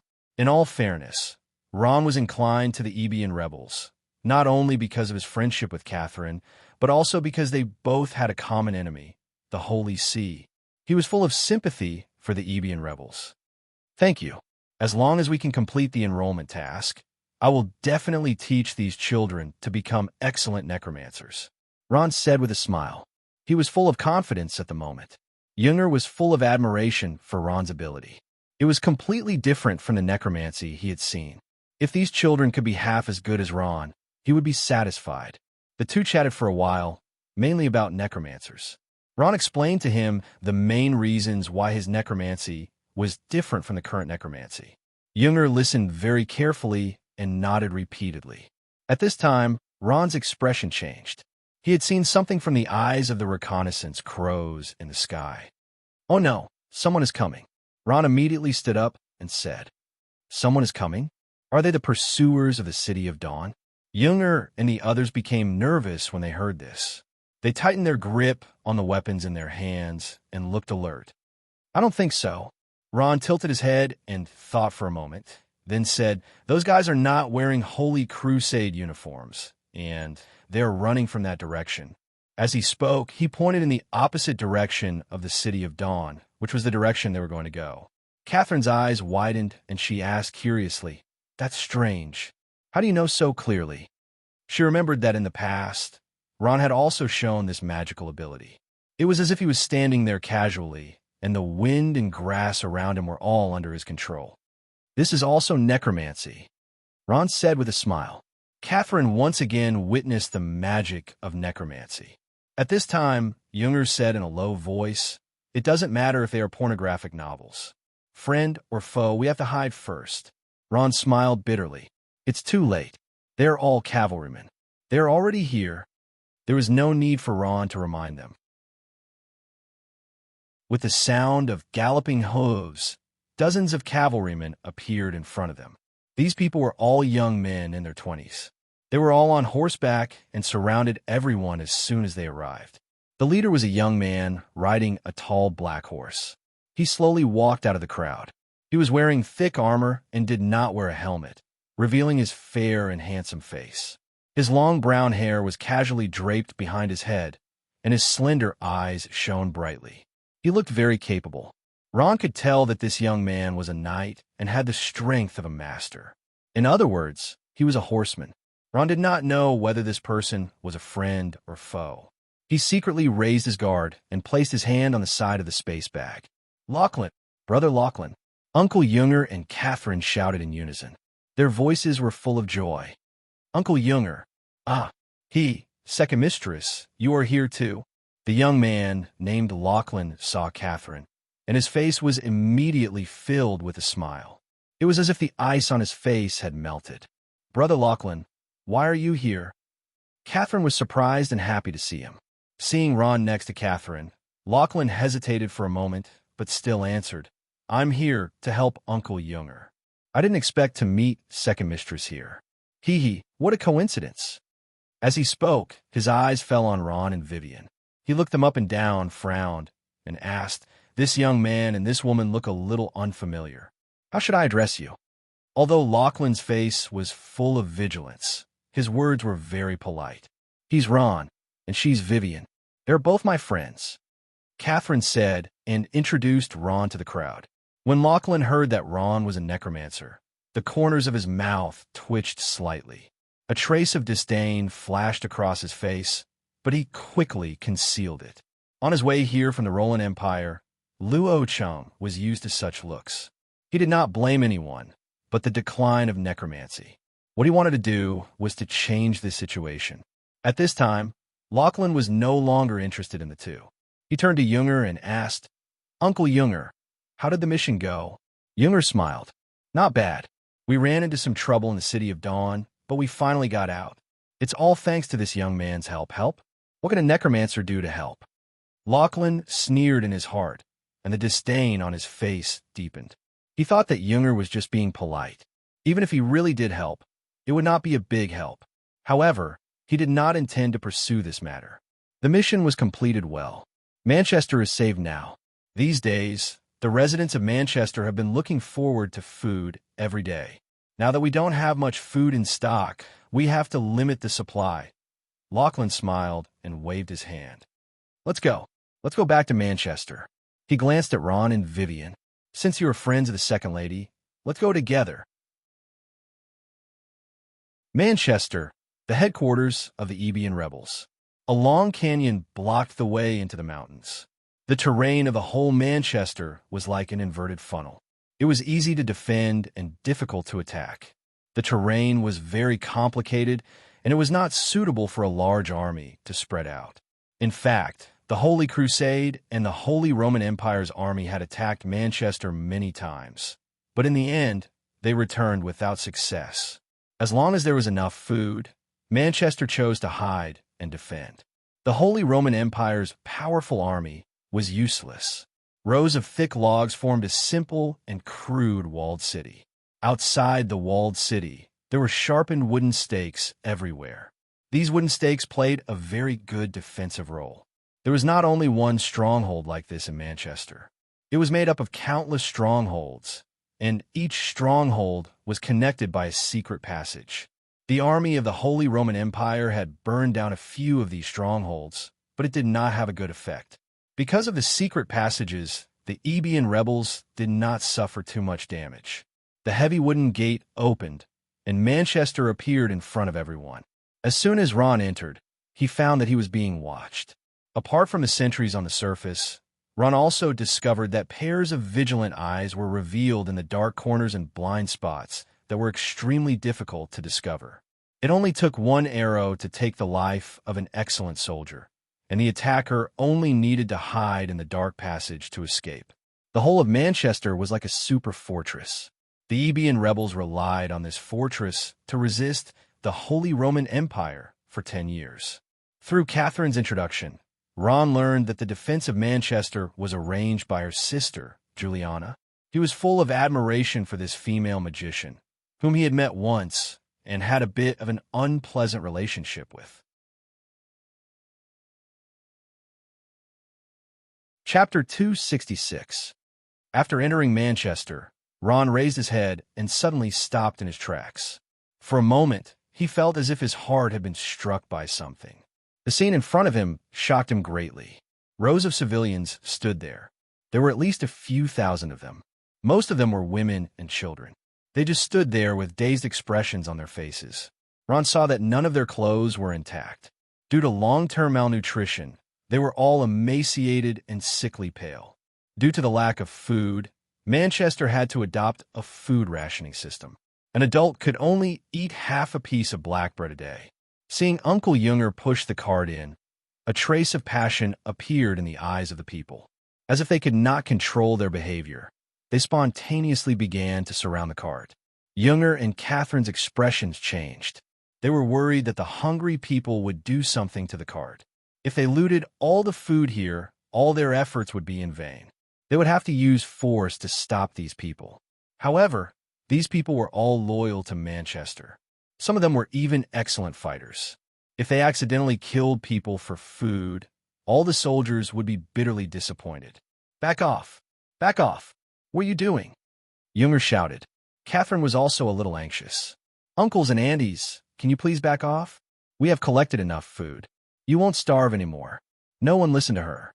Everyone was still moving forward in a daze. They turned a deaf ear to Catherine's words. They only saw the space bags on the cart. They knew that these space bags were full of food. You. Seeing the people getting closer and closer, Catherine was so anxious that she cried. She kept backing off, afraid that she would hurt them. At this time, a cold snort came from behind. Lachlan drew his sword. His body moved, and a powerful fire energy instantly filled his body. His face was cold as he swung his one-handed knight sword.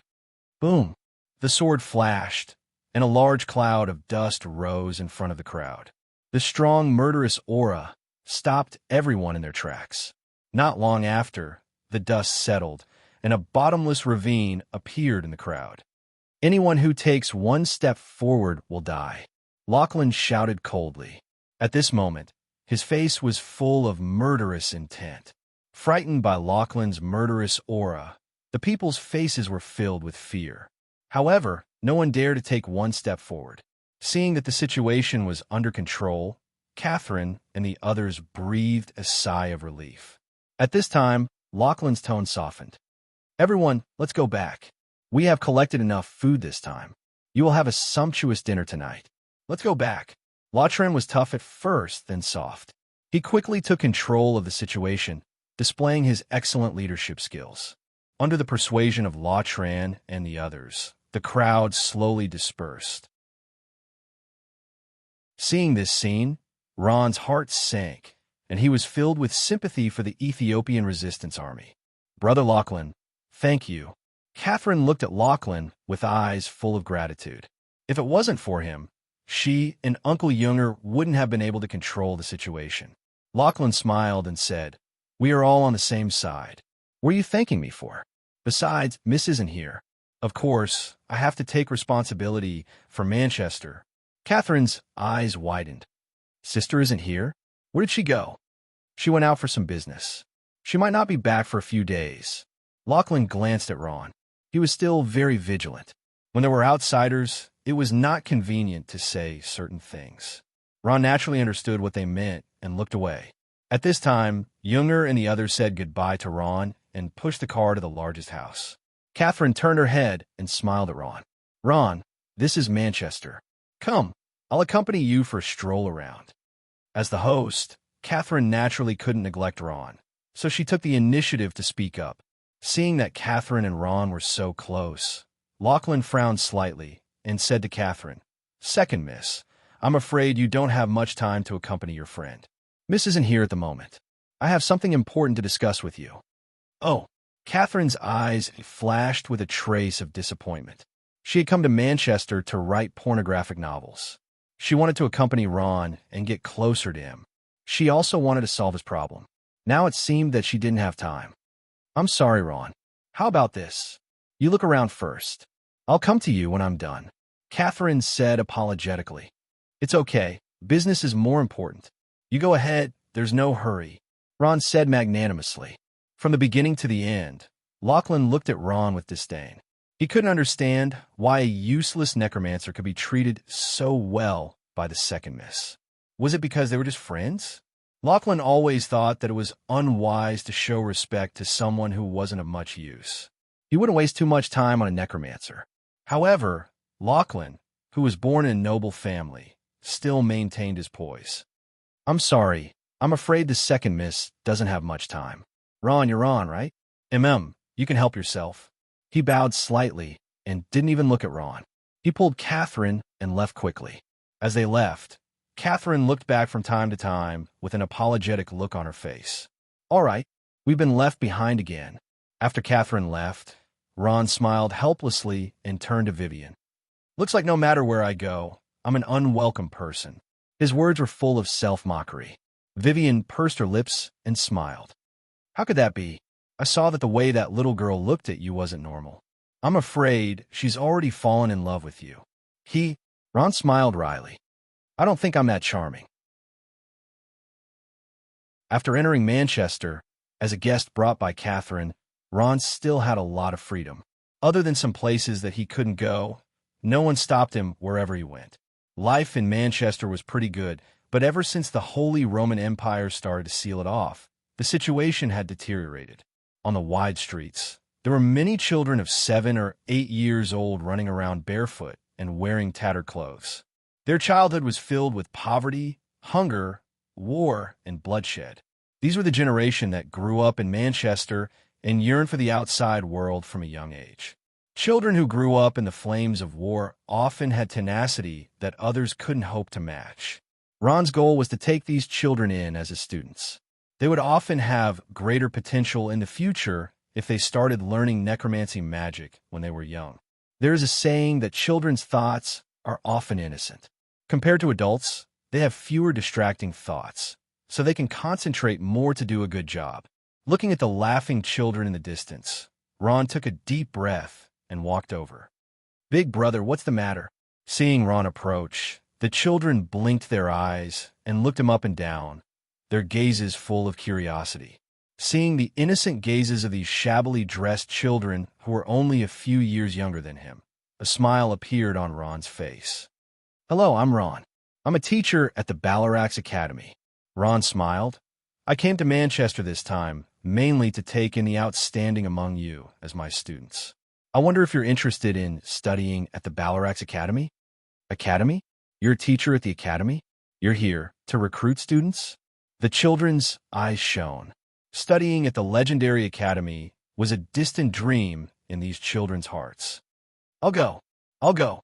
For a moment, the children around Ron gathered around, smiles blooming on their faces. Many of them were so excited that their faces were flushed red, and they looked at Ron with eyes full of respect. The adults around them also saw this scene and started whispering to each other. "It can't be right. That kid doesn't look much older than my son. He's a teacher at the academy?" No matter which academy a teacher is in, they have to have the strength of a master. "I don't know. He doesn't look like a master, but he was brought here by the second miss, so he should be trustworthy. But I can't tell what profession he's a teacher of." The adults were discussing Ron. Although they were somewhat suspicious, their gazes were still very friendly. "But, Teacher Ron, our family doesn't have money." At this time, a timid voice said. A little girl sniffled and tilted her head. "I heard from my father that studying at the academy is very expensive. My family is very poor and can't afford the tuition fees." This sentence made all the children silent. Studying at the academy was a good thing, but what could they do without money? Everyone here had similar family backgrounds and were equally poor. This could be seen from the clothes they were wearing. Ron smiled slightly. As long as you're a student at the academy, we don't charge any fees. On the contrary, we'll subsidize 3 gold coins a month for living expenses." All the children understood, and their breathing quickened. Studying at the academy was free of any fees, and they even got 3 gold coins a month. Heavens, was there really such a good thing in the world? Many of them hadn't even seen what gold coins looked like, but they knew the value of gold coins. "That's great." It was unknown who shouted, but the children cheered. They looked excited and clustered around Ron, as if he was a god. Entering the academy and becoming a glorious professional was the dream of all the children in Manchester. Manchester had been at war for too long, and no one cared about these children. Ron and Vivian looked at each other and smiled. Finally, they had recruited the first batch of students. "Teacher Ron, I want to be a great knight, just like Uncle Lachlan." A child said proudly. "I want to be a magician. I want to be a thief like Sister Catherine." The children said their dream professions. In their hearts, these professions were supreme, the most powerful, and the most powerful. Hearing these words, Ron's face stiffened. He moved his mouth, but in the end, he didn't say anything. He knew that it was inappropriate to say those words in this atmosphere, and it would hurt the children's hearts even more.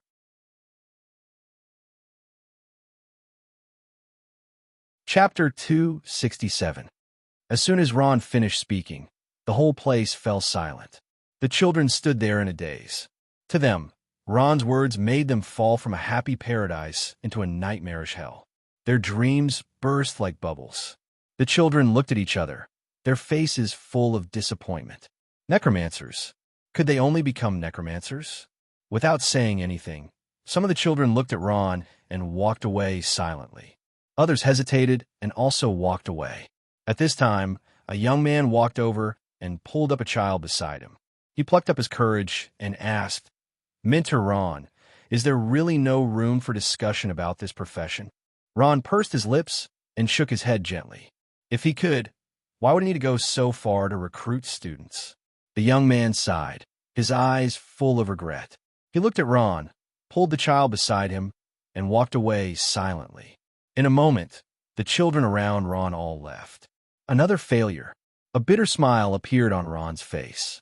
He looked at Vivian, his face full of helplessness. It seems that we can't recruit students at all. Vivian was also full of disappointment. She comforted him and said, "It's okay, Ron. Necromancy is a great magic, full of mysterious power. It's their loss if they don't learn it.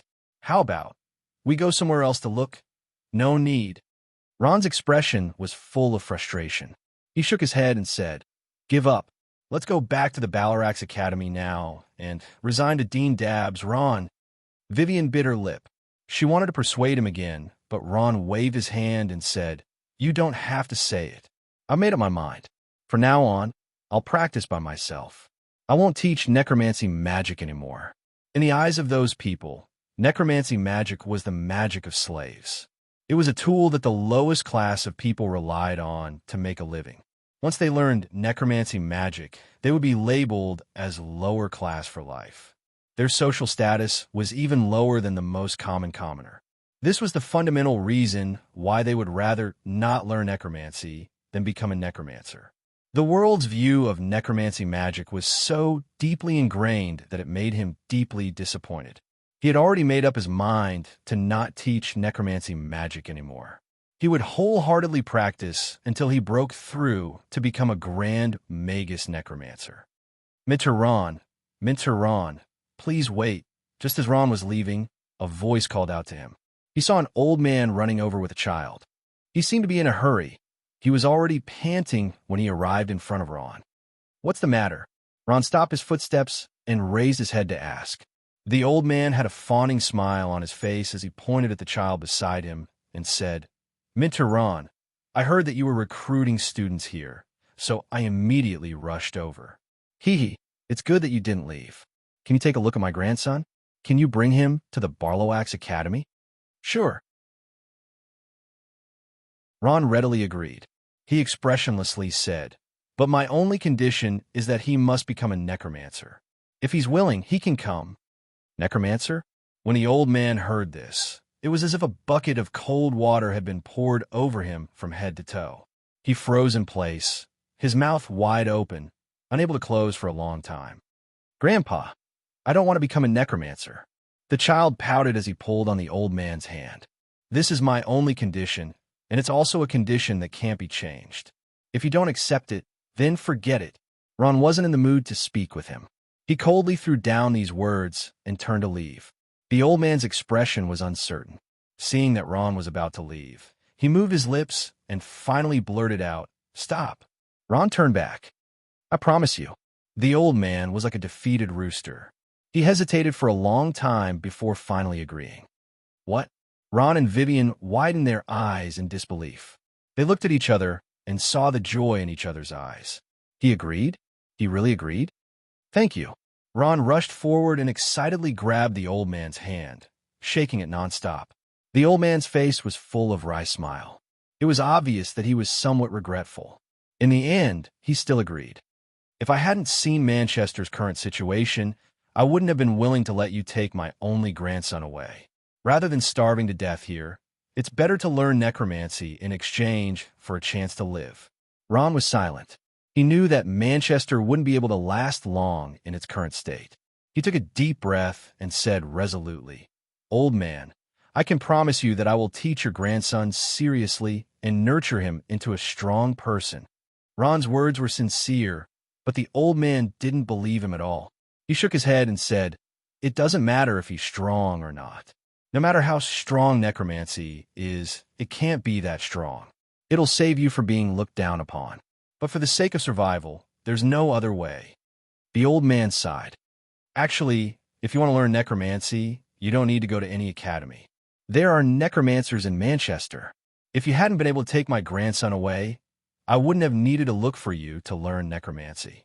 When Ron heard this, his eyes widened. He said in surprise, "No way. There are necromancers here too?" The old man nodded and said with certainty, "Not only are there but they're also very strong. A very strong necromancer.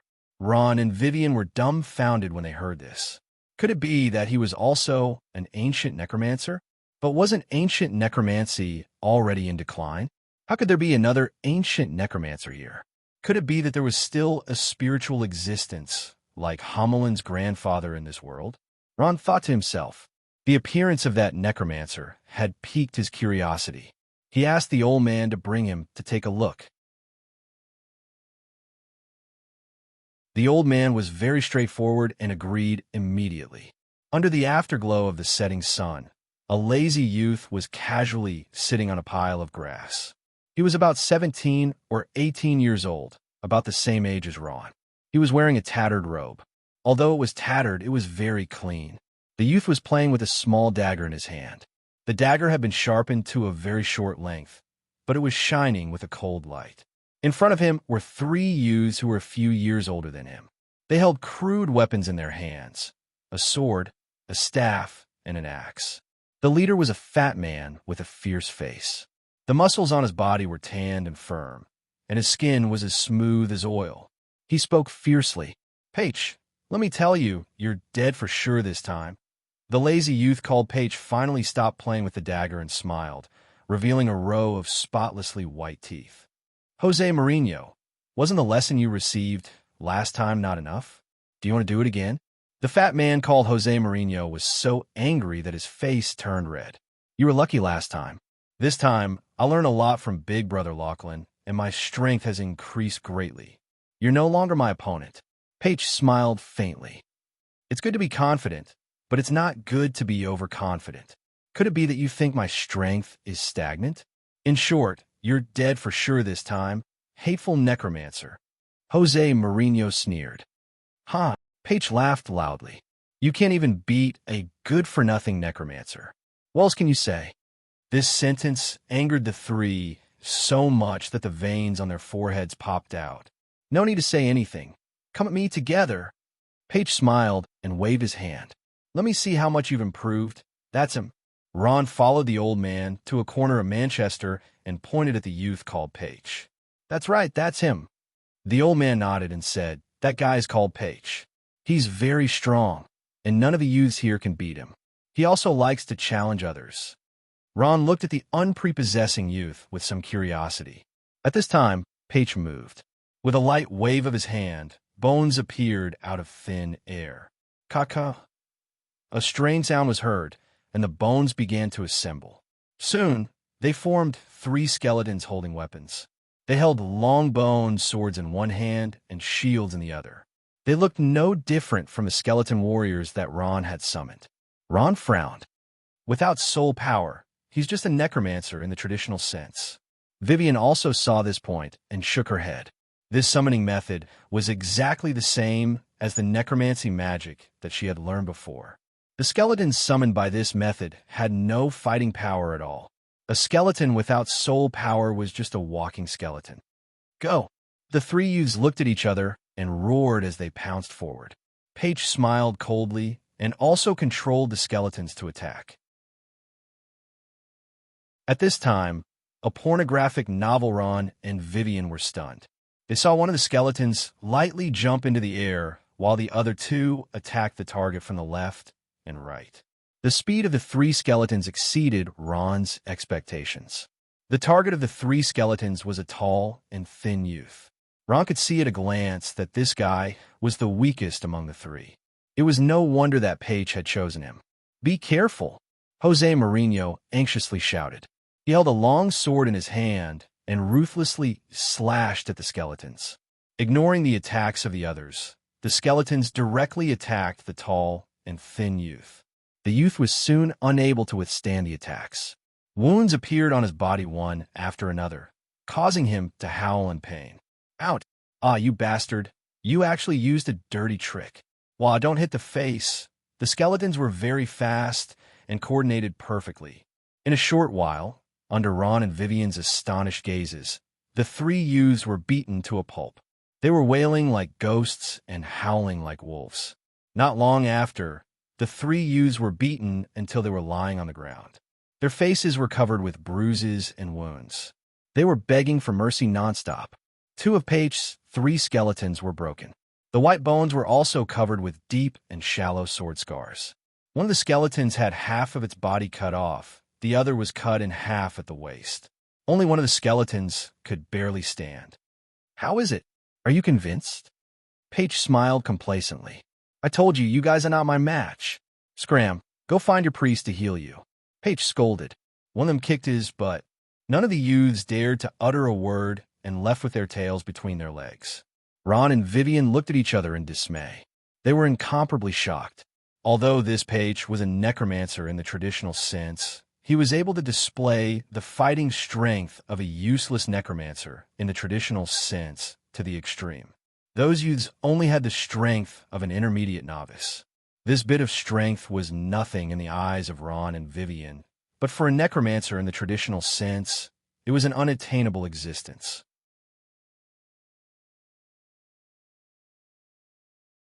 Chapter 268. Crack, crack, crack. The injured skeletons quickly recovered to their original state, as though they had never been injured. Ron knew this. It was called the skeletal regeneration spell, but it was completely different from what he had learned from Homelin. Turning his head slightly, Paige saw the old man, Ron, and Vivian beside him. Ron was sizing up Paige, and Paige was doing the same. "Who are you? It seems like Manchester is not a place you can enter as you please." Paige smiled, a trace of vigilance flashing through his slender eyes. Ron nodded as a greeting. "Catherine brought me in." "I see." Paige nodded, relieved. "My name is Paige. I'm a wandering necromancer." Paige narrowed his eyes as he spoke, paying attention to the expression on Ron's face. What surprised him was that Ron's face did not flash with any disdain, not even a trace of contempt. Ron was a necromancer himself, and naturally would not look down on Paige. "I'm Ron." Ron introduced himself, smiled, and took the initiative to ask, "Your necromancy is very strong. Where did you learn it?" "My sister taught me." Paige answered readily, scratching his head in embarrassment. "But these necromancy spells have been improved by me." "Improved?" "Yes." Paige nodded and answered, as though he was presenting a treasure. He stretched out an arm, smiled at Ron, and said, "Watch carefully." His gaze focused, and the skeletons began to make cracking sounds. At this moment, the skeletons began to change. The bones on the skeletons began to fall off and rearrange themselves. Not long after, a lifelike skeleton of a poison scorpion lion appeared in front of Ron. This skeleton imitated the appearance of a poison scorpion lion, continuously roaring and spreading its wings backwards, as though it was about to pounce, majestic and awe-inspiring. This poison scorpion lion was more than 2 meters tall, and as it stood in front of everyone, it was a huge creature that made everyone's hair stand on end. It was as though a real poison scorpion lion was standing in front of them. "How is it?" "Not bad, right?" Paige said proudly. "It looks pretty impressive, but I'm afraid it doesn't have much attack power." The old man beside Ron scoffed. He did not have a good impression of Paige. "Huh." Paige did not take the old man's words to heart and laughed. At this moment, he stretched out his hand and snapped his fingers. Suddenly, as though it had received Paige's command, the huge poison scorpion lion pounced, bringing with it a strong gust of wind. In an instant, it was more than 10 meters away. At the same time, it stretched out a huge claw made of bones and raised it high, its sharp claws gleaming with a cold light. Its target was a wooden stake not far away. Crack! With a sound, the claw swept across, and the wooden stake, which was as thick as a water bucket, broke into 2 pieces. The sound of wood splintering could be heard. Ron and Vivian sucked in a cold breath at the same time.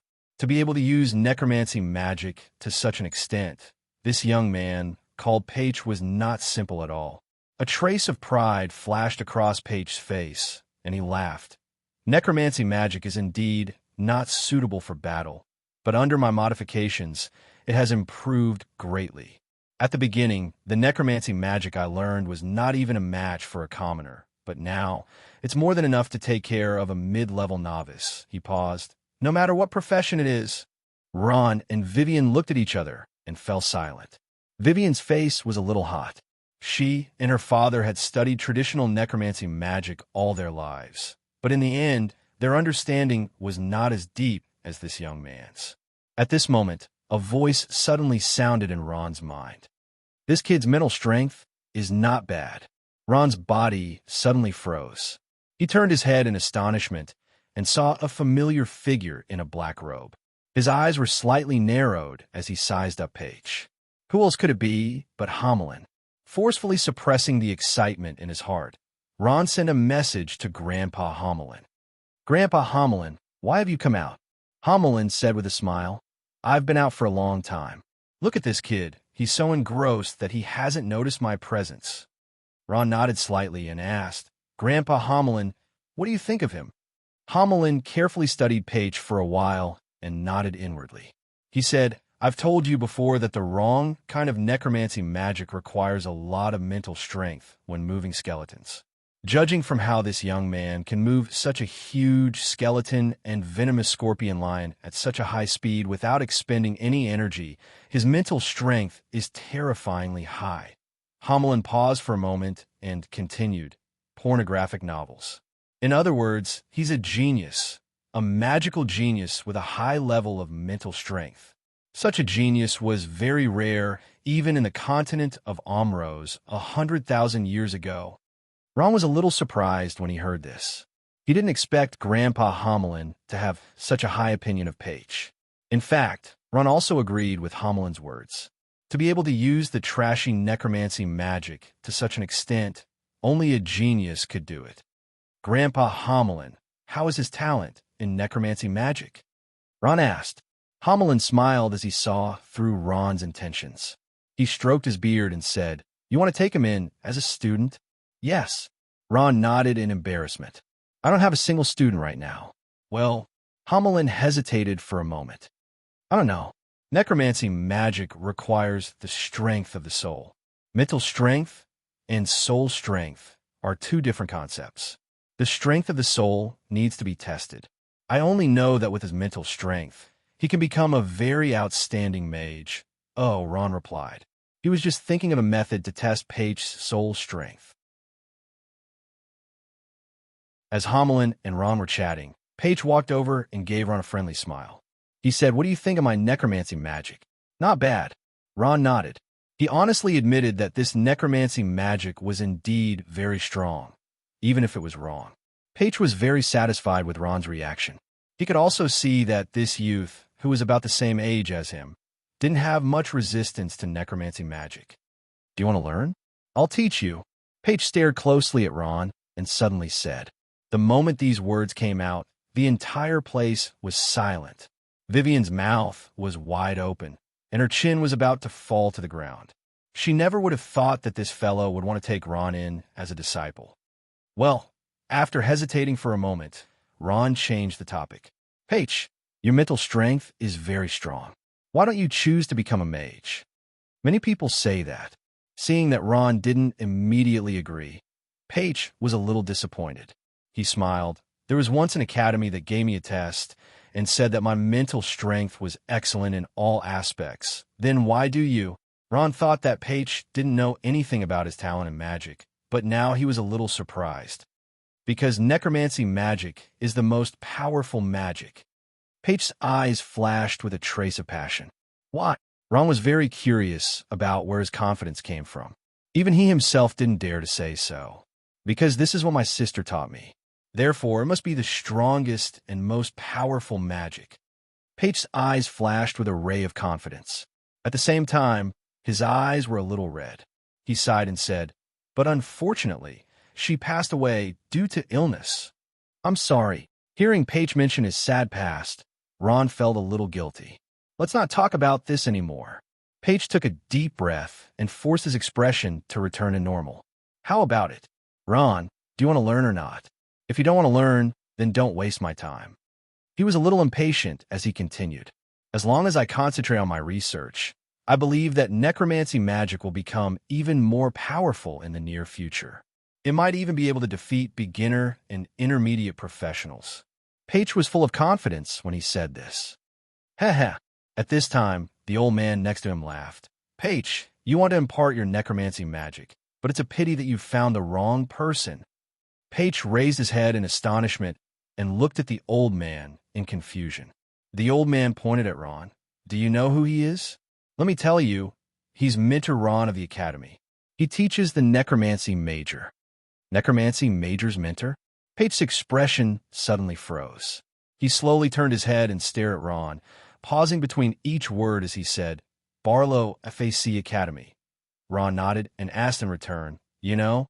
Hearing Ron admit it, Paige was slightly dazed. How could I not know? Apart from the Barlow FAC Academy, which other academy has opened the necromancy major? After saying this, he stared at Ron. If it weren't for the fact that I couldn't leave Manchester, I would have really wanted to make a trip to the Barlow FAC Academy. Ron and Vivian were somewhat puzzled, because I feel that even the mentors of the academy might not be as good as me in the cultivation of necromancy magic. Paige boasted shamelessly. Vivian sighed. She had to admit this fact. Before she had learned the power of the soul from Ron, she had studied necromancy magic for many years, but she was no match for this youth. Looking at Ron, Paige's eyes narrowed into slits. A light flashed through his eyes. Since we've met, I won't let this opportunity pass. At this time, he said seriously, Ron, I want to challenge you. Challenge me? Ron pointed at his own nose and asked, Why?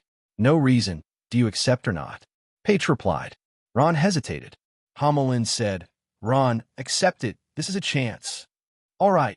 Ron did not comment on Paige's challenge. He nodded in agreement and turned to Vivian. Vivian, use necromancy magic against him. Pay attention. Don't overdo it, Ron said and gave her a look. All right, I know what to do. Vivian understood Ron's meaning and nodded. Paige coldly watched the exchange between the two of them. He saw the expressions on both of their faces. At this moment, a trace of displeasure flashed in his eyes.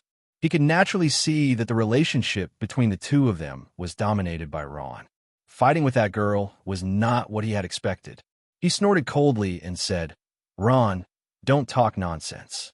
The one I want to challenge is you, not anyone else.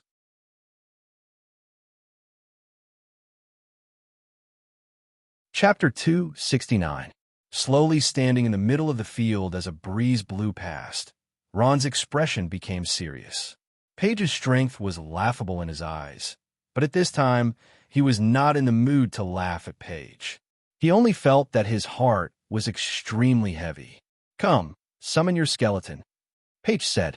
His spiritual force suddenly increased, and the skeleton poison manticore opened its huge wings. Ron nodded. He didn't seem to chant an incantation, but before long, the most ordinary skeleton warrior appeared in front of everyone. It crawled up from the ground, one hand holding a long sword, the other holding a small round shield. Wearing simple armor, it howled nonstop. Paige's eyes flashed with astonishment. Crawling up from the ground. What an interesting summoning method. You're different from most necromancers I've seen. At this moment, the small skeleton warrior stood in front of the huge skeleton poison manticore. The contrast between the two was stark, and Ron's skeleton warrior seemed to be in a daze. Let's begin. Paige's eyes shone brightly. At this moment, the skeleton poison manticore moved. It pounced, and a strong gust of wind swept past, crashing into Ron's skeleton warrior. Boom! Ron's skeleton warrior couldn't dodge in time, and its body was sent flying. It was knocked to the side and rolled a few times. TCH, it can't even withstand a single blow. Seeing that he had defeated his opponent, Paige smiled and said, And here I thought the Balarax Academy's instructors were strong. Who would have thought that they wouldn't be a match for my improved necromancy magic? The wrong undead magic had been modified by Paige. The skeletons summoned were much harder than the skeletons summoned by ordinary undead mages.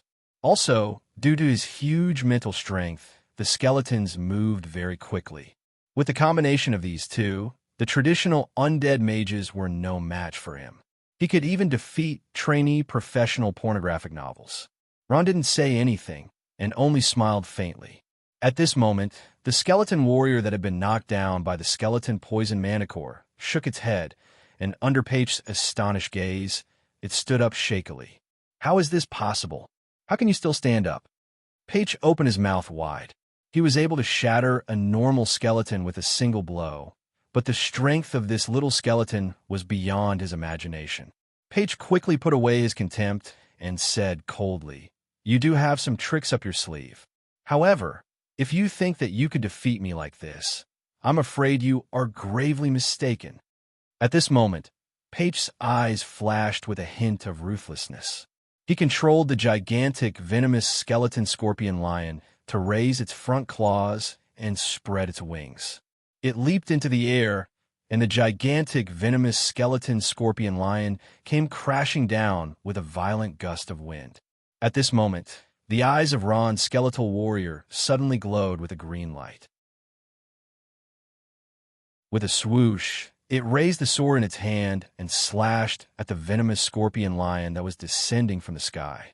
Boom! The sword flashed, and the venomous skeleton scorpion lion seemed to have been hit by a huge force. Its body shook violently, and its skeletal front claws began to shatter, scattering fragments all over the ground. Unable to maintain its balance, the venomous skeleton scorpion lion's body tilted and fell to the ground with a loud crash.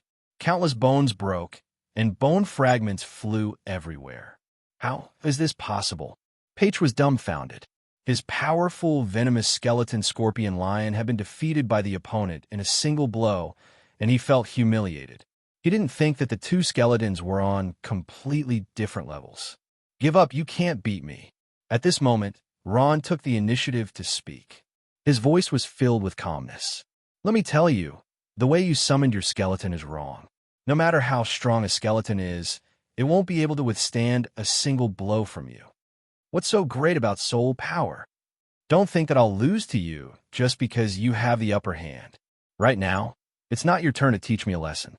Paige was so angry that his face turned red. He refused to admit defeat. Paige waved his hand, and the venomous skeleton scorpion lion let out a series of cracking sounds. Its bones reassembled, and the venomous skeleton scorpion lion stood up again. Its shattered front claws grew back, as if it had never been injured before. Again, Paige's eyes were red as he said. Ron shook his head. "Paige, you still don't understand. It'll be the same no matter how many times you do it. Cut the crap, watch me." Paige was so anxious that his eyes were red. His powerful spiritual energy flowed out, and the huge, venomous skeleton scorpion lion was about to pounce. Dong, dong, dong. At this moment, a hurry bell rang. The sound traveled far and wide, and for a moment, the whole of Manchester shook. Ron raised his head and looked at the tallest bell tower in Manchester. The sound was coming from there. He frowned. "What's that?" "It's the signal of the Holy Roman Empire's invasion." Paige also looked at the tallest bell tower with a serious expression. At this moment, the old man's voice trembled. "Brother Ron, I'm going to hide first. You should hide too. We'll talk about the recruitment later." After he finished speaking, he quickly left with his grandson.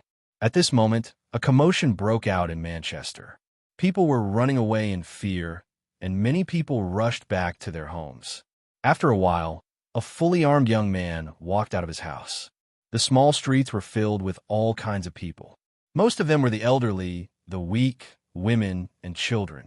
Their faces were filled with fear. Adults were calling for children, and children were looking for adults everywhere. It was a chaotic scene. "It seems that our duel is coming to an end," Paige said after pondering for a while. "What are you going to do?" Ron asked in astonishment. At this moment, Paige took out a small dagger from his chest and licked it gently. He smiled and said, "Don't forget, I'm a warrior. My duty is to protect Manchester." After he finished speaking, he ignored Ron and hurriedly left. The huge, venomous skeleton scorpion also disappeared. "Ron, what do we do now?" Vivian walked up and asked. With a soft sigh, Ron also made the skeleton warrior disappear. He glanced at Vivian and was about to answer.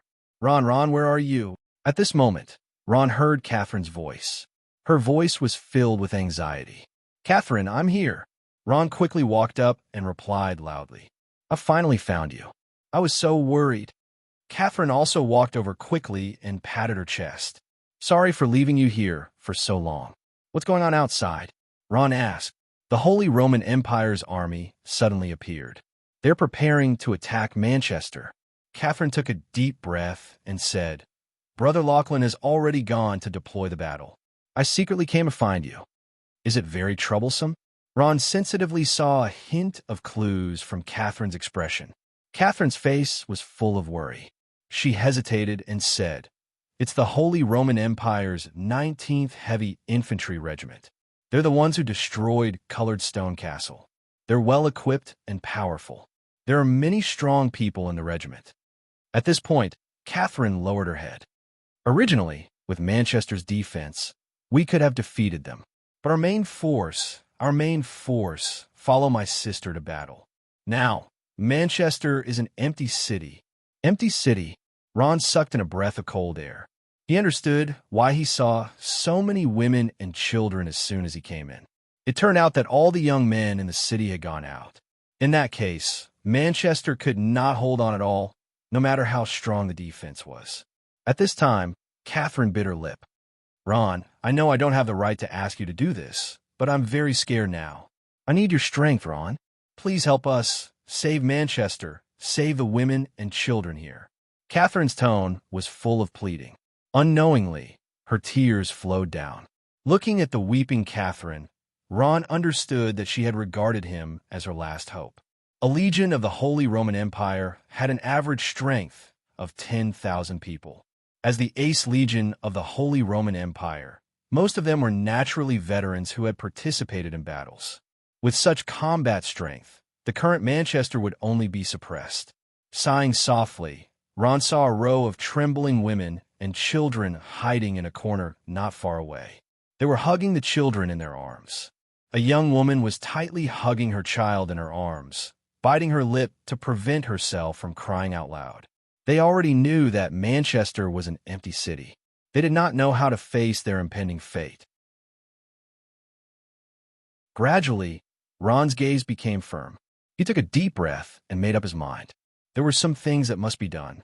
At this time, his gaze turned to Vivian's face. Vivian smiled, full of encouragement.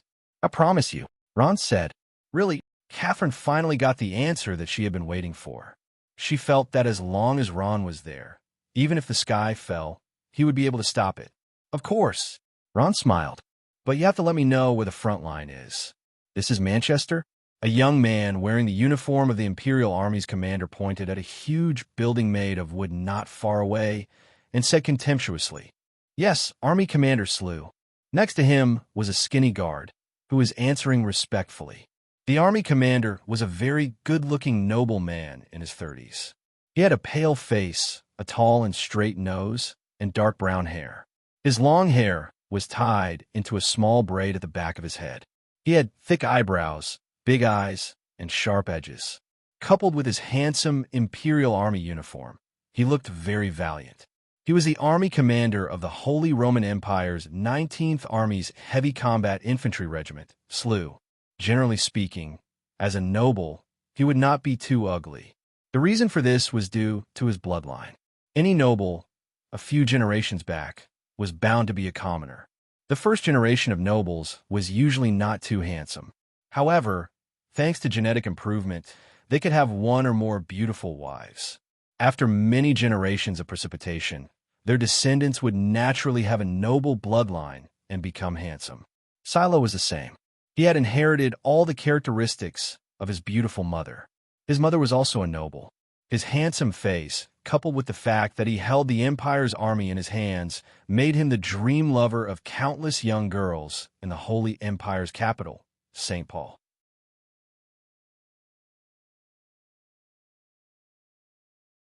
Chapter 270. Seeing the chaos inside, Slew's eyes flashed with contempt. Rebels will always be rebels. They'll never amount to anything. The lean guard next to him looked at Manchester. Sir Legion Commander, don't underestimate the enemy. Manchester is a classic example of a place that's easy to defend but hard to attack. Our army doesn't have the advantage in terms of geography. The Imperial Legion has tried to clear them out many times, but they've always returned empty-handed. Slew snorted coldly. That depends on who's clearing them out. How can those trash compare to our Empire's 19th Legion? But this terrain is indeed a little troublesome. Even the usually confident Legion commander Slew furrowed his brows as he looked at Manchester's mountainous terrain. The guard seemed to be deep in thought. After a while, he slowly said, "The Empire has been fighting with the Abia rebels for 10 years. The reason we haven't been able to wipe them out every time is related to Manchester's terrain. No matter how big a loss they suffer, as long as they retreat to Manchester, they'll be able to rest easy and have a chance to make a comeback. But we can't defend for long," the guard paused. "Some time ago, we finally thought of a way to restrict the circulation of food. We hope that these rebels will collapse without a fight. Unfortunately, we don't know how effective it will be." Slew smiled faintly. "I've received information that a few rebels in Dawn City tried to transport food out of the city today. They were seen through by the Holy Crusade. Those guys immediately broke through the checkpoint and killed many Holy Crusade soldiers. It seems like it's working. Manchester is starting to run out of food. They're very anxious." The guard looked at Manchester's terrain, deep worry flashing in his eyes. "Even if we take down Manchester, I'm afraid we'll have to pay a hefty price. Actually, it's very simple to deal with Manchester." He glanced at Slew and didn't continue speaking. "Speak," Slew said expressionlessly. "As long as any powerhouse from the sacred domain in the Holy See is mobilized, Manchester could be dealt with in less than half a day. For example," the guard said cautiously. "What a joke." Slough waved his hand and interrupted him. "Do you think the powerhouses from the sacred domain are so free that they can solve these small matters every day? They've already done everything, so what else do they want us to do?" Slew glared at him, and the soldier's face turned red. Slew waved his hand and said, "I'll let it go this time, but don't bring it up again next time. It'll be a joke. The powerhouses of the sacred domain have already transcended the shackles of worldly authority. These little things won't interest them at all." He still valued this trusted subordinate of his. "Yes, Sir Legion Commander." The soldier bowed deeply. Slew's expression relaxed a little. He waved his hand and said, "Go, send a squadron to test the waters. I want to see their true strength." Slew had never fought against the Ebian rebels before, so he had to be cautious. "Yes, sir." It was a simple and crude room. The walls of the room were starting to peel off. It seemed like it had been there for quite some time. Somewhere in the room, there was a small window. From this window, one could see the outside world. No one would have thought that this simple room was the command center of Manchester. This was because the location was extremely secluded and one could clearly overlook the entire battlefield. Lachlan was lying on the windowsill, motionlessly staring at the 19th Legion of the Holy Roman Empire. His expression was cold and full of worry. Standing next to him was Uncle Jung, who was also frowning, looking troubled. "Look, they're moving." Junger pointed at the square formation in front of the 19th Legion. "They're testing our strength." Lachlan took a deep breath. His eyes flashed with deep worry. The square formation in the back didn't move at all. This Legion commander isn't simple. "Then what do we do now?" Junger was a little flustered. He knew that Manchester was now an empty city. Lachlan pondered for a moment. Just as he was about to speak, the door was pushed open. Catherine walked in with Ron and Vivian. Lachlan turned his head and saw that it was Ron. His eyebrows twitched, and a trace of displeasure flashed across his handsome face. He frowned and said sternly, "Second miss, why did you bring them here?" "Brother Lachlan, they're here to help," Catherine whispered. "Help? What kind of help? What can these two necromancers do to help?" Lachlan glared fiercely at Ron, then turned his head and ignored Ron. He snorted coldly and said in a low voice, "You're just causing trouble. You." Ron was furious when he heard this. Ever since he came to Manchester, this Lachlan had always been at odds with him. Now that he was here to help, he was even giving him a hard time. What was the meaning of this? A pair of fair and tender hands held each other. Catherine's eyes were full of pleading, indicating that he shouldn't take it to heart. Ron saw this, and his heart softened. He snorted coldly. Now that they were facing a great enemy, he couldn't be bothered to bicker with Lachlan. Lachlan happened to see this scene. He sneered and turned his head. He raised his straight eyebrows with a hint of provocation. How is it? You're not convinced, are you? Ron slowly raised his head and looked at him calmly. He said coldly, if it weren't for the fact that this isn't the right time, I'd like to find time to spar with you. Spar with me? You? A necromancer? Lachlan sneered. That's right, I'll look down on you. So what? As he said this, he pointed his finger outside the window. If you have the ability, guard this main road for me. Otherwise, after the war ends, go back from where you came from. After Ron heard this, he didn't say a word and turned to leave. Vivian also glared fiercely at Lachlan before leaving with Ron. Lachlan sneered and ignored Ron. He turned his head to look out the window. Ron. Not long after Ron left, Catherine caught up with him. I'm sorry, Catherine said softly. Brother Lachlan, he didn't mean it. Don't take it to heart. Catherine felt that this sentence couldn't even convince herself. Ron shook his head. I only want to help you. I'm not interested in haggling over other things. Kill. A squadron of heavy infantrymen rushed along the passageway. These people wore thick armor that covered their entire body, only revealing a pair of eyes. Most of them held two-handed heavy weapons in their hands that were astonishingly powerful. Ignoring the arrows flying down from above, the heavy infantrymen rushed forward like wolves and tigers. They quickly rushed to the simple wooden door of Manchester. A soldier holding a two-handed axe shouted loudly and swung it at the heavy wooden door. The wooden door made a dull sound, once, twice. The huge sound seemed to knock on everyone's hearts. The hearts of those hiding in the crowd had already risen to their throats. Many people secretly prayed. As more and more soldiers joined in, the wooden door finally couldn't hold on any longer and fell with a bang. Kill them all. A person who looked like a squadron leader shouted, and the morale of the heavy infantry regiment soared. They raised their weapons and charged into Manchester. The broken wooden door of Manchester was like a virgin with her legs wide open. In an instant, the fighting spirit of the 19th Heavy Infantrymen was ignited. Their fighting spirit rose to the highest point. What welcomed the 19th Heavy Infantrymen was a steep slope paved with bluestones. The original defensive design of this place was very clever. It was difficult to attack from below. As expected, the heavy infantrymen wearing heavy armor slowed down. A squadron of about 500 heavy infantrymen rushed up the steep slope. Many of them exploded with powerful fighting spirit. The heavy armor required fighting spirit to support it. Pass down the order. Archers ready. Lachlan, who was commanding the battle, calmly said. As soon as he finished speaking, someone immediately went to pass down the order. Kill. On the side of Manchester, it was unknown who shouted. Countless hidden corners were uncovered, revealing the figures of the Ebian rebels. They held longbows in their hands and attacked the 19th Heavy Infantrymen of the Holy Roman Empire.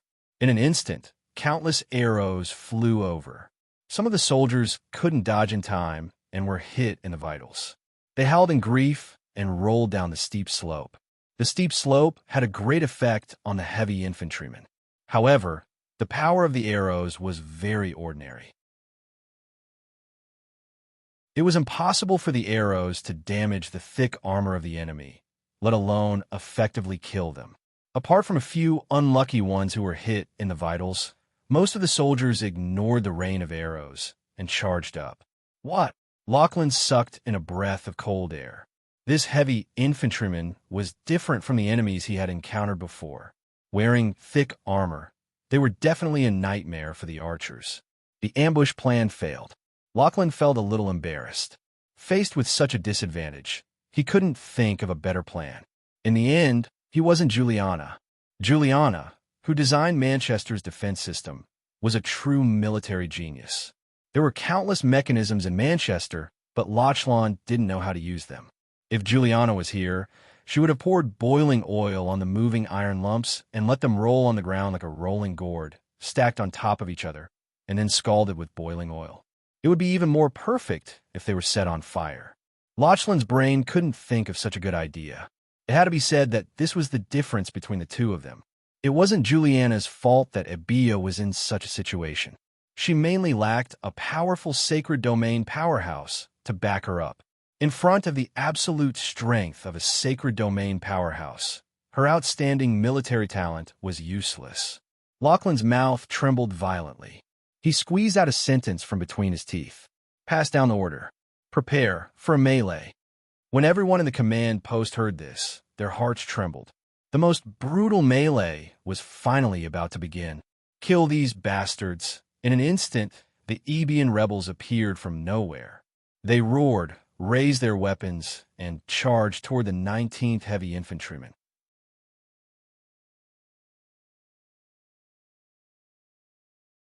Chapter 271. The bloody hand-to-hand combat began, and the Ethiopian rebels in ordinary armor appeared out of nowhere. One by one, they rushed towards the heavily armed infantry regiment. They waved their crude weapons and stared with bloodshot eyes, ready to fight with their lives on the line. As soon as the hand-to-hand combat began, it became white-hot. Facing the heavily armed professional soldiers, the Ebian rebels could only choose to fight with their lives on the line. They knew that they couldn't retreat at this moment, because behind them were their old fathers, their young wives, and their children who were crying piteously for food. In a narrow passageway, flesh and blood splattered everywhere. Unfortunately, the difference between the Ebian rebels and the heavily armed infantry was obvious. The heavily armed infantry regiment was different from the ordinary soldiers of the Holy Roman Empire. They were the elites of the elites. They were heavily armed professional soldiers, and many of them were veterans who had experienced hundreds of battles. Countless Ebian rebels roared and charged towards the enemy. They waved their rusty swords and left shallow bloodstains on the armor of the heavily armed infantry. In the next moment, they were chopped into meat paste by the well-armed enemy. Without a doubt, the casualties of the Ebian rebels were miserable. At this time, the slanted passageway had been completely occupied by the heavily armed infantry regiment. The ground was covered with corpses, most of which were incomplete. In less than the time it took to drink a pot of tea, the heavily armed infantry regiment had destroyed the only resistance in Manchester. They were so fast that they didn't even have time to set up a defense. The beautiful sunset shone with thousands of rays of light, dyeing the whole of Manchester with a layer of blood. Under the blood-red sunset, the battlefield was filled with killing intent. The cruelty of war was best explained at this moment. Slew, who was wearing a neat military uniform, stood at the back with a faint smile on his face. Seeing the one-sided victory in front of him, he couldn't help but feel proud. It seems that I overestimated them. These guys are just a bunch of beggars. How can they be a match for our regular army? His trusted aide bowed and said with a smile, "My lord is wise." It was just a wave of probing attacks, but they had already achieved an overwhelming victory. This was something that Slew hadn't expected. Now, it seemed that the Abia rebels weren't that difficult to deal with. What followed was an even more brutal street battle. Countless heavy infantry soldiers swarmed into the houses of Manchester, and in a short while, they dragged the trembling women and children out of the houses. With a swing of their swords, one life after another fell into a pool of blood. Abia, who did not have much ability to resist, could only face the one-sided massacre. In the command post of Manchester, there was silence.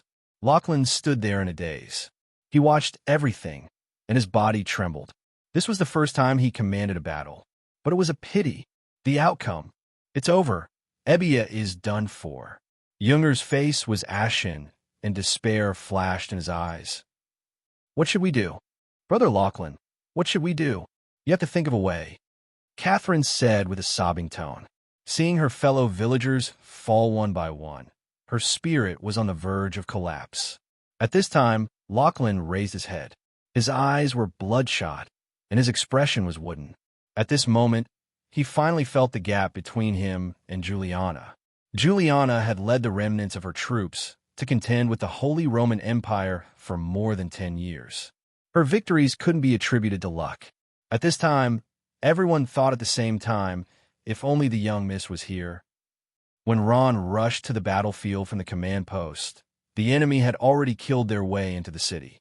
It wasn't that Manchester's resistance wasn't brave enough, but that the gap between the two sides was too big. At this time, Ron's eyes fell on a corpse beside him. The corpse was headless. Judging from a body, it should be a young woman. Next to her was a bloody corpse. From the shape of the corpse, it could be vaguely seen that it was a baby. Ron gradually clenched his fists, and his always kind face became ferocious. He slowly raised his head, and a deep murderous intent flashed in his eyes. The murderous intent in his chest surged, and the air around him froze in an instant. The huge spiritual fluctuation woke Hommelin up. He frowned. "Ron, your spiritual fluctuation is very intense. What are you doing?" "I want to kill." Ron roared in his heart. Through Ron's eyes, Hommelin also saw the current situation in Manchester. He sighed and said no more. "Vivian, follow me closely. Don't take a step away." Ron gritted his teeth and squeezed out a sentence. After saying that, he took large strides forward. Screams and cries rang out incessantly. The whole of Manchester seemed to have fallen into hell. Flames were rising, and blood flowed all over the ground. The heavy infantry vanguard that attacked the city was like a beast that had lost its mind, carrying out the most barbaric slaughter. Mother, save me." A 10-year-old child was dragged out by a fully armed soldier. He struggled with all his might, but his small body couldn't withstand the huge force. I beg you, let my child go." A young woman rushed out of the house. She cried and knelt on the ground, begging incessantly. The fully armed man ignored the young woman's pleas and raised the long sword in his hand with a sinister smile. A trace of despair flashed in the young woman's eyes. In her grief and indignation, she did something unexpected. Swish! The front of the young woman's dress was torn open, revealing a large area of snow-white chest. She suddenly threw herself forward. I beg you, let my son go. I'll do whatever you want. I beg you. The 2 lumps of white flesh on her chest dazzled the soldier's eyes. In an instant, a strong desire appeared in his blood-red eyes. He threw down his weapon and pounced on the young woman. The young woman closed her eyes in despair. At this moment, the sound of wind rang in his ears. A bone spear appeared out of thin air and flew over with a strong, rotating force. The soldier couldn't dodge in time. The long bone spear pierced through the right side of his head and came out the left side. The powerful impact even lifted his body, which weighed 100 pounds, and nailed him heavily to the wall. Who was it? The soldier's mind went blank, but he also knew that he was about to die. At the moment of his death, he tried hard to turn his head, only to see a skinny figure with dark green eyes and a devilish grin on his face. Thank you. The young woman escaped from death. She kept thanking him. She picked up the frightened child and was about to kneel down. Take the child back to the house and hide well. The one who spoke was Ron. At this moment, the veins on his face were bulging. The murderous aura on his body was getting stronger and stronger. There were faint traces of him going berserk. Behind him, the ground was covered with corpses. These corpses were all wearing heavy armor. They were the soldiers of the 19th Legion of the Holy Roman Empire. Each corpse was mercilessly killed with a single blow. Ron! Vivian's heart trembled. This was the first time she saw Ron like this. She was faintly worried. At this time, Ron had fallen into madness. He was like a natural-born killer, desperately killing and killing. In his hands, necromancy magic had become a terrifying killing tool. In a short 10 minutes, he had already killed more than 100 people. The entire alley was cleaned up by him. Vivian had never seen such a high-efficiency killing method. Moreover, Ron had not even begun to summon skeletons to fight. At this time, 5 of the 19th Legion's heavy infantry discovered Ron. They saw him holding a spear dripping with blood. His eyes were filled with murderous intent. He walked over step by step, dragging a long trail of blood behind him. It's him. He killed many of our brothers. A soldier shouted, Kill him! Kill! The 19th Legion's soldiers were already in a killing frenzy. When killing became an instinct on the battlefield, their brains were no longer enough. They did not even see the mountain of heavy infantry corpses behind Ron. A powerful fighting aura appeared on the bodies of those soldiers. They waved the long swords in their hands and rushed towards Ron. A trace of a sinister smile appeared on Ron's face. His eyes were filled with murderous intent. In an instant, his eyes shone brightly. The soldier at the front felt like he was in a pornographic novel. His brain seemed to have been hit hard by something, and his mind instantly went blank. What's going on? What's wrong with me? The soldier stood there in a daze for a moment. In this chaotic battlefield, any moment of absent-mindedness could be fatal. In a short moment, the soldier's eyes regained clarity. At this time, a bone spear had already pierced through. Bang! The sharp bone spear pierced through his mask without any hindrance and went straight through his throat. The soldier's eyes widened, revealing a look of disbelief. This soldier did not even know how he died. He did not know how he died. This was Ron's spiritual attack, spiritual pain. As a researcher of the power of the soul, spiritual attacks were a compulsory course. He relied on this move to kill those soldiers in one blow. There was nothing easier to kill than a motionless target. With a roar, just as Ron heaved a sigh of relief, a soldier wielding a giant axe appeared beside him. He waved the giant axe and viciously chopped at Ron. With a cold smile, Ron's face gradually faded. The giant axe only cut through a layer of black smoke. In the next moment, the soldier felt a sharp pain in his chest. He did not know when a bone spear had pierced through his back, directly piercing his heart. The soldier's eyes were filled with horror. He also died in the same way as the previous soldier. He did not know when the thin youth appeared behind him. With a look of unwillingness, his huge body fell down. The heavy armor fell to the ground with a crisp sound. The remaining soldiers were already scared out of their wits. Even though they had experienced hundreds of battles, they had never seen such a strange killing method. For a moment, everyone was stunned. His eyes gradually moved, sweeping over the bodies of the soldiers one by one. Suddenly, his eyes focused as he found a familiar figure.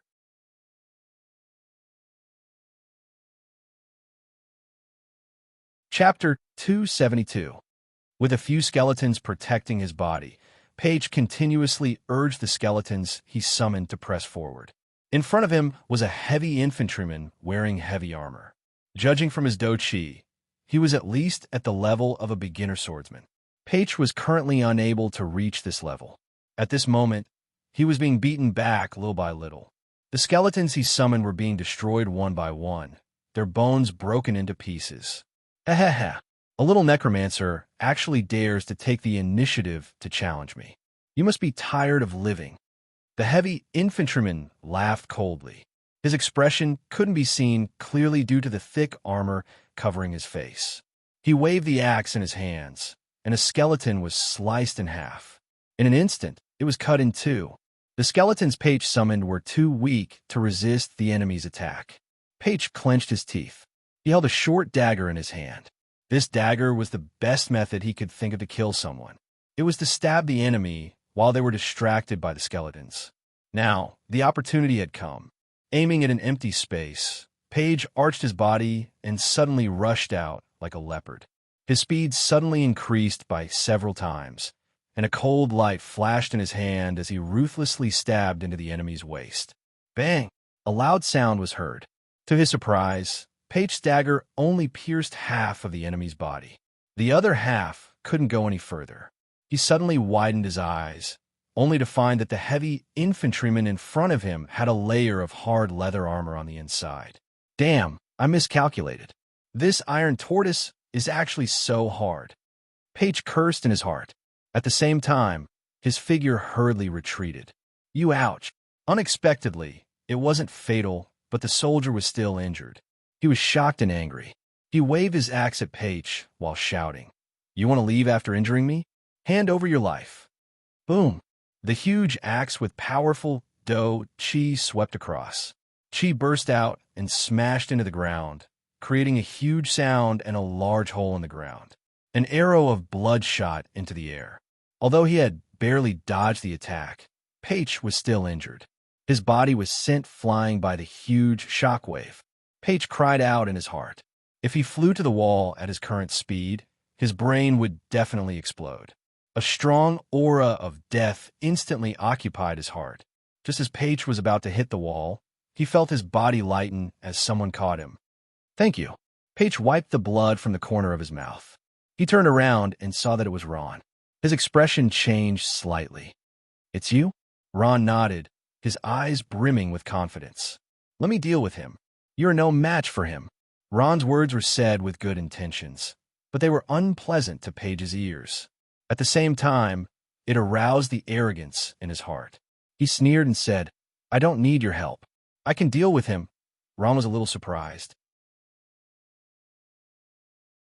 Then he sighed and shook his head. The heavy infantryman crossed his arms and sneered. "I've never seen a necromancer fight. Today is an eye-opener. However, a trash profession will always be a trash profession. No matter how hard you work, you can't change this fact." Paige didn't answer. He slowly stood up and took a deep breath. His eyes focused.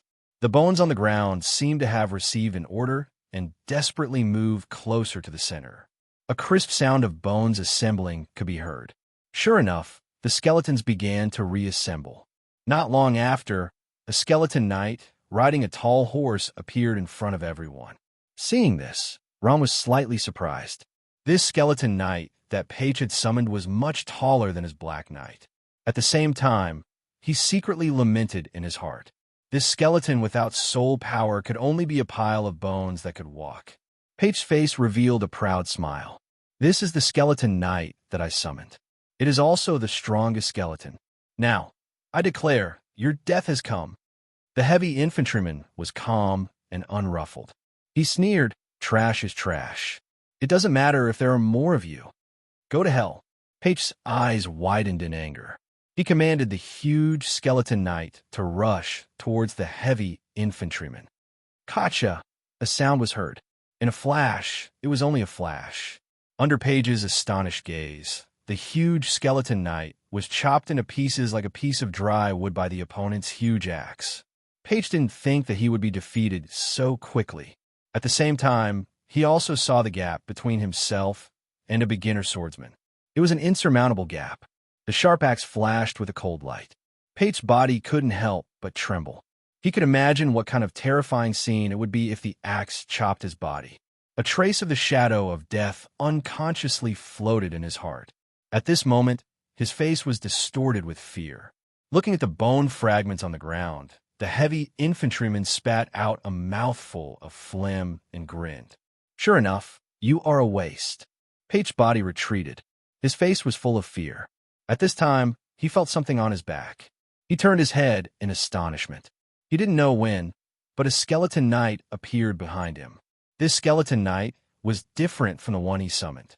It was riding on a huge bone horse. Its body was covered in heavy armor. The bone horse was also covered in heavy armor. It held a knight's lance in its hand. It was like a curved sword.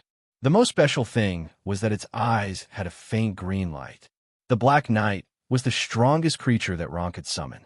"Did you summon it?" Paige's eyes flashed with a trace of astonishment.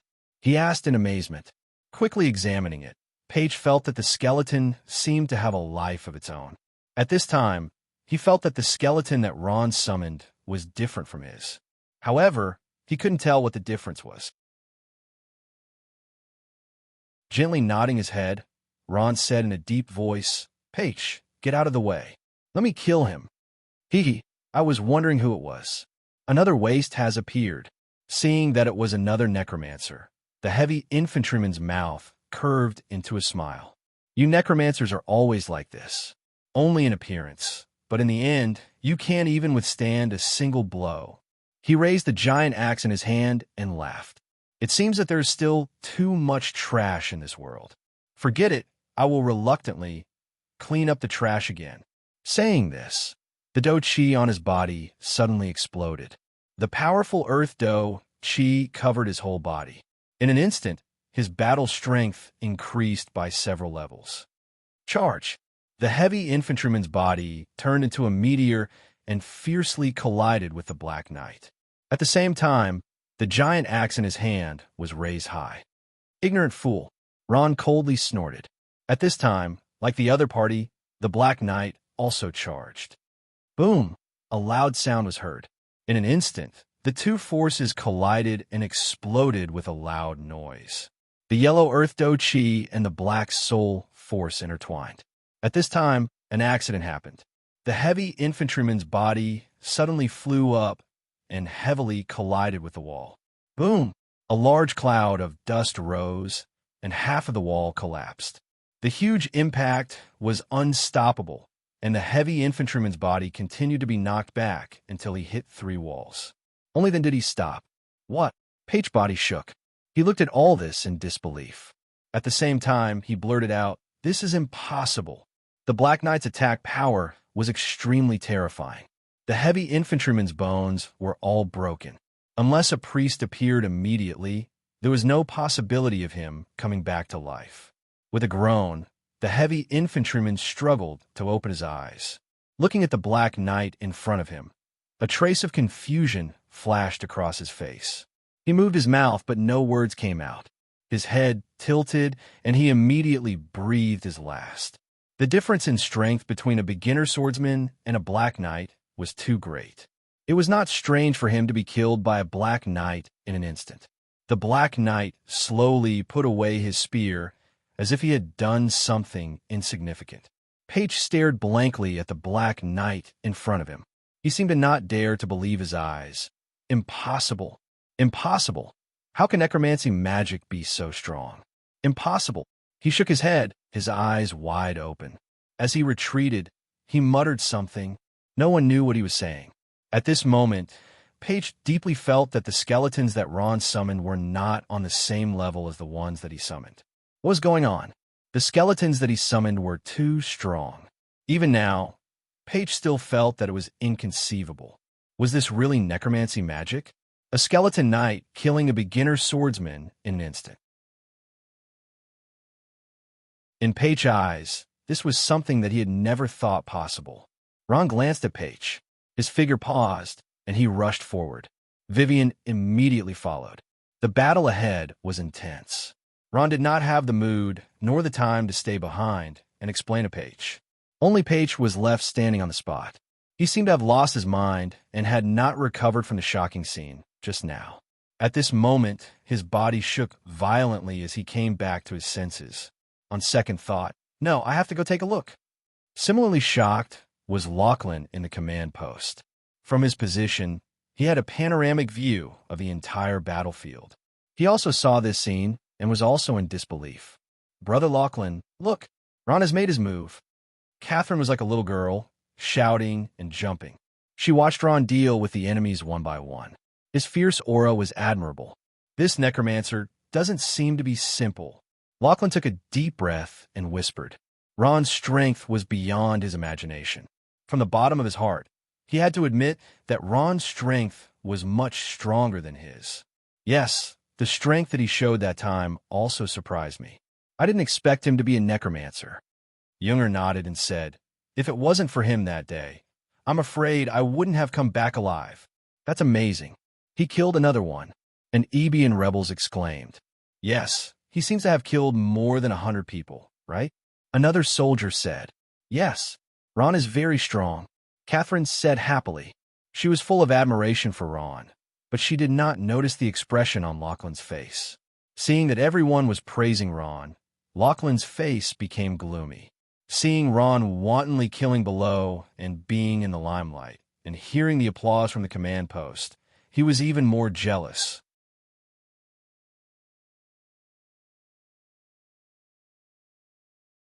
Chapter 273. Boom! With a loud sound, a pile of corpses suddenly flew out from the alley, bringing with it a bone-chilling cold air and fresh blood. Frost Nova. Under the powerful ice energy, the heavy infantry soldiers were either dead or injured. Even those who were far away were frozen by the extremely cold ice energy, unable to move at all. In just an instant, dozens of people fell. At this moment, a thin and weak figure slowly walked out of the alley with a cold expression on his face. At this time, the soldiers of the 19th Legion who were fighting in the alley turned around in shock, looking at the calm face of Ron. Hundreds of eyes stared at Ron. For a moment, Ron became the center of attention. What did you do?" A soldier came back to his senses and said in a trembling voice. "Nothing, I just killed some scum," Ron said coldly. "Now it's your turn." Ron's attitude angered all the soldiers of the 19th Legion. For a moment, the crowd was in turmoil. The soldiers looked at Ron with a strong, killing intent. "Reckless. Kill him. He's only one person." The soldiers of the 19th Legion scolded fiercely. Some soldiers could no longer hold back and rushed towards Ron with their weapons. Slightly raising his head, Ron's eyes flashed with a trace of coldness. He withdrew his hands from his sleeves and sneered. "Maybe I should send all of you to hell." The orange-red legendary staff in his hand emitted a dazzling light, and the soul power wrapped around his body as he let out a heart-wrenching wail. Then there was an unusual commotion on the ground where Ron was standing. Hua! Hua! Hua! A large number of skeletons emerged from the ground, one after another. Like the undead from hell, they were wearing heavy armor, holding long bone swords in their hands, and their eyes flashing with a faint green light. "What is this?" A soldier was shocked. "It's skeletons. He summoned skeletons, I understand. He's a necromancer." Another soldier of the 19th Legion was shocked at first, but then he calmed down and said, "He's dead for sure." Another soldier's face lit up. For some reason, the moment Ron's skeleton appeared, everyone felt relieved. Everyone knew that necromancers were a trashy profession. "Kill!" The soldiers of the 19th Legion charged towards the skeletons. Under the control of Ron's soul power, the Black Knight at the head of the guard raised his spear and pounced towards the soldiers with a fierce gust of wind. The moment they came into contact with Ron's skeleton, it was the soldiers of the 19th Legion's turn to be stunned. The skeletons raised their swords and cut down the soldiers one by one. Due to their previous underestimation, the soldiers of the 19th Legion were caught off guard. How could this be? The soldiers were completely dumbfounded. Wasn't necromancer the trashiest profession? The skeletons they summoned were just skeletons, but now, the ferocity of the skeleton warriors shocked everyone, especially the Black Knight. It was like a natural commander. Under its leadership, the skeletons were invincible. They slaughtered the 19th Legion's heavy infantrymen. Many people were still in a daze. The Black Knight was like an indestructible chariot, and all enemies that approached it were either sent flying or stabbed to death by its long spear. The skeleton warriors behind it quickly followed, coordinating with the Black Knight. Heavens, is this the power of a necromancer? What's going on? A soldier cried out in alarm. He was tangled up with a skeleton warrior, and he could feel a growing power coming from the skeleton warrior. This power was on par with his own. This isn't a necromancer. It definitely isn't. Another soldier's eyes were filled with fear. At this moment, he felt a sharp pain in his back. A bone sword had pierced deeply into his back. The soldier's eyes were filled with unwillingness as he fell down. On the battlefield, blood flowed freely as the sounds of weapons clashing rang out incessantly. From time to time, blood-curdling screams would ring out. These screams came from the mouths of the soldiers of Holy Empire's 19th Corps. They were beaten back little by little. They were forced out of the alleyway and forced into a slanted corridor by Ron. At this moment, the 19th Legion finally understood what kind of enemy they were facing. Countless fearless skeletons. Their strength wasn't high, but they were difficult to deal with. The most worrisome thing was their terrifying numbers. Under the summoning of the necromancer, the countless skeletons continuously increased in number. These skeletons seemed to be free of charge as they scrambled to crawl out of the ground. Every time a wave of skeletons crawled out of the ground, the soldiers' hearts would fiercely jump.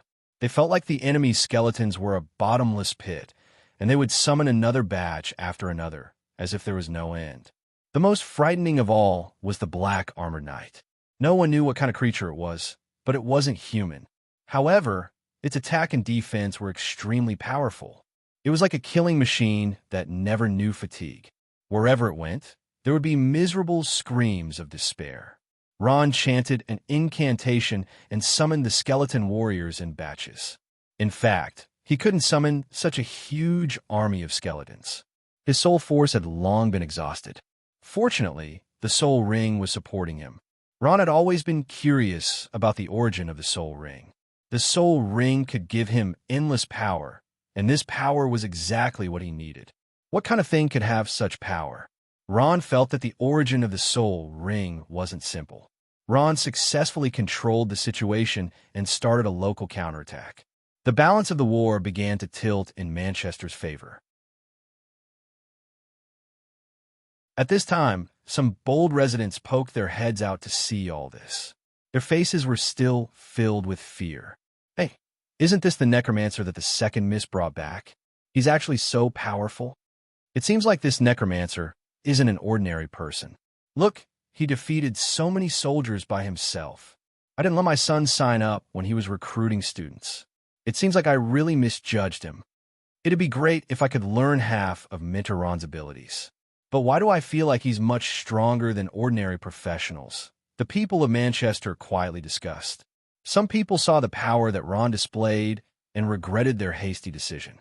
This necromancy magic wasn't as bad as they'd thought. It even completely overturned their impression of necromancy. The eyes of the children shone. Ron's heroic image was deeply engraved in their young hearts. At this moment, they regarded Ron as their idol. Many of them had already made up their minds. Who would have thought? Who would have thought? This necromancy magic. The old man was dumbfounded. He rejoiced at the decision he'd made earlier when Ron had displayed such overwhelming power. At this time, someone tugged at the corner of his clothes. He saw his grandson raise his head and say seriously, "Grandpa, I want to learn Minter Ron's necromancy magic." Paige followed behind Ron and watched all this with wide eyes. The scene in front of him had the greatest impact on him. It was the first time he discovered that the skeletons could become so powerful. Even a senior swordsman would have a hard time killing a skeleton, let alone a junior swordsman, not to mention a skeleton knight charging through the crowd. Paige felt that the skeleton knight that Ron had summoned was already at the level of a master. It could instantly kill any profession below that level. He hadn't thought that necromancy magic could be so powerful. Seeing all this, Paige felt that it was unreal. Was this really necromancy magic? Gradually clenching his fist, Paige's eyes flashed with a trace of fanaticism. He secretly made up his mind. The strength of the skeletons made the soldiers of the 19th Legion very difficult to deal with, especially their terrifying numbers. The increase in numbers led to a qualitative change, causing the skeletons' fighting strength to increase exponentially. The number of skeletons kept increasing and had already surpassed the total number of soldiers of the 19th Legion that had attacked the city. At this moment, the vanguard of the 19th Legion had fallen to around 300 people. Piles of mutilated corpses lay on the ground. Of course, Ron had also lost a lot of skeletons. After the skeletons were killed, they would turn into a cloud of black smoke and disappear into the air. Ron didn't know how many batches of skeletons he'd summoned. He only knew that he was constantly summoning. As the number of skeletons increased, the vanguard of the 19th Legion finally reached a critical point. At this moment, their will to fight began to waver. The vanguard of the 19th Legion were all excellent soldiers, but no one could endure such a large number of casualties to fight a hopeless battle. The unending number of skeletons from the enemy made them feel fear from the bottom of their hearts. It was the fear of an unknown power. Finally, the vanguard of the 19th Legion collapsed. First one, then the second, the third. More and more skeletons fell. Their faces were filled with intense fear. "Ron, he's the devil." The vanguard of the 19th Legion scattered in all directions, crying for their parents. They wished that their parents had given them more legs. Some of them directly rolled down the slanted path. "They're running. Kill them." Manchester's morale was greatly boosted. Many Ebian rebels rushed out and attacked the 19th Legion. Some women and children also rushed out from their homes, picking up stones from the ground and throwing them at the vanguard. Beating a drowning dog, anyone could do that. Phew! Ron secretly heaved a sigh of relief. He kept summoning, and his face was filled with fatigue. Looking at the soldiers of the 19th Legion who were running away, he finally revealed a trace of a smile. With the power of one person, Ron single-handedly turned the tide of the battle and helped Manchester turn the tide. In the command center, everyone's face was filled with joy. Only Lachlan's face had a trace of gloominess. He didn't know why, but when he saw Ron's victorious expression, he just couldn't feel happy. Gay novel.